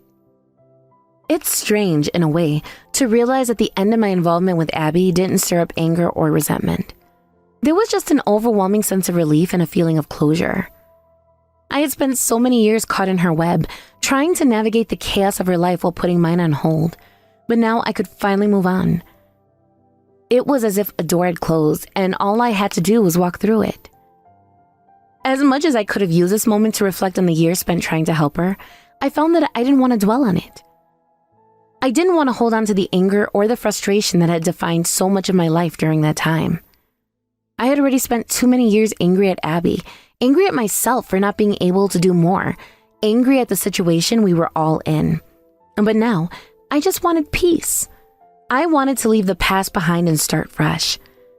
And in that moment, as Abby was taken away, I knew that was exactly what I was going to do. The past could no longer have a hold on me. I had no idea what would happen to her after the police took her, and to be honest, I didn't care. I couldn't. I had severed ties with her completely. There was no need to know where she went, what her future held, or whether or not she would ever change. All of that was no longer my responsibility. I had carried the weight of her decisions for far too long, and now it was time to move on and focus on my own life. My own healing, my own recovery, my own future. It wasn't selfish to focus on myself. It was necessary. On the other hand, my brother seemed to be going through his own transformation. It was a different kind of change, one that was filled with hope and promise rather than pain. He had always been a caring and protective figure in my life, but over the years, I had watched him take on a more and more responsibility, especially when it came to dealing with Abby and her behavior. I saw the toll it took on him, the weight of the responsibility, the emotional exhaustion, the confusion over what to do and how to help. I knew that he had been struggling with his own emotions, but I had never truly understood the depth of what he had been going through until much later. It was no surprise to me that eventually my brother confessed his feelings to Janice, the woman who had been overseeing my rehabilitation for the past several months. Janice had been a constant source of support during my recovery, and she had also been there for my brother, guiding him through the process of understanding what had happened with Abby and helping him come to terms with everything that had occurred. Janice had a way of making people feel comfortable, of putting them at ease even in the most difficult of circumstances. My brother had always respected her, and over time, it became clear that there was something more than just a professional relationship between them. I couldn't imagine how surprised Janice must have been when my brother told her how he felt. From an outside perspective, their relationship had always seemed purely professional, but there was a depth to their connection that was impossible to ignore. The way they worked together, the way they communicated, it was clear that they trusted each other in a way that went beyond the confines of their respective roles. But even with all that, I never would have guessed that my brother would eventually open up to her in that way. I had always seen him as reserved, hesitant to share his emotions, and unsure of how to express what was in his heart. But when he finally told her how he felt, I saw a side of him that I hadn't seen in years, a side that was vulnerable, open, and ready to embrace something real. I can only imagine what Janice's reaction must have been. I knew that she cared for my brother, but I also knew that she had always maintained a professional distance from him. To have her patient and trusted colleague suddenly reveal such personal feelings must have been a shock. But it wasn't long before I saw the change in both of them. It was as if something had clicked. A new dynamic had emerged, and they were both finally allowing themselves to embrace what they had always wanted, but had been too afraid to pursue. It was the beginning of something new, something hopeful. At first, my brother had been reluctant to pursue anything serious with Janice. The age difference between them was something that weighed heavily on his mind. He wasn't sure if it would be acceptable or appropriate to take the relationship beyond the professional boundaries they had established. But after everything that had happened with Abby, my brother seemed to realize that life is too short to let fear dictate your decisions. He understood that true happiness and fulfillment are not defined by age, societal expectations, or superficial barriers. What mattered most was finding someone who cared for him, who respected him, and who wanted the best for him, and Janice was that person. I couldn't be happier for my brother. After all the turmoil he had endured because of Abby, it was comforting to know that he had finally found someone who was willing to invest in him emotionally and reciprocate the care he'd given to others. It felt like everything had aligned perfectly, and for the first time in a long time, I saw my brother smiling in a way that was real, not forced or strained. It wasn't just about him finding someone to love. It was about him finding someone who understood him, who accepted him, and who made him feel valued. That's something I'd always wished for him, someone who could see the goodness in him, someone who would stand by his side no matter what. I've heard from my physical therapist that they've been spending more time together outside of work. I can tell from the way she talks about it that their connection has only grown stronger. She often describes the two of them laughing together, enjoying each other's company, and supporting each other in ways that go beyond just the work they do. There's a warmth between them, a genuine connection that feels like it was meant to be, and every time I hear about their time together, I can't help but smile. It's reassuring to know that my brother is with someone who makes him happy, who brings out the best in him. I know how much he's been through, and seeing him with someone who loves and appreciates him for who he truly is fills me with peace. I think about my own journey too. I've been focusing on my recovery, doing everything I can to heal and get back to a place where I feel strong and independent again. It's a slow process, and there are days when I feel like I'm not making much progress, but I know that every small step counts. With the support of my family and Janice, I feel like I'm moving in the right direction. The road ahead may still be challenging, but I know I have the strength to face whatever comes my way. I can't help but feel hopeful when I think about the future. My brother's relationship with Janice is a bright spot, and I'm grateful to see him finally experiencing the happiness and love that he deserves. As for me, I'm focusing on rebuilding my own life one day at a time. It won't be easy and there will be setbacks, but I believe in the power of perseverance. Together, my family and I will move forward, learning from the past but never letting it hold us back. Life is full of challenges, but it's also full of opportunities for growth and healing. As long as we continue to support one another and stay open to the possibility of better things, I know that we can overcome anything. The past may have been difficult, but the future is full of hope, and I'm ready to embrace it with open arms.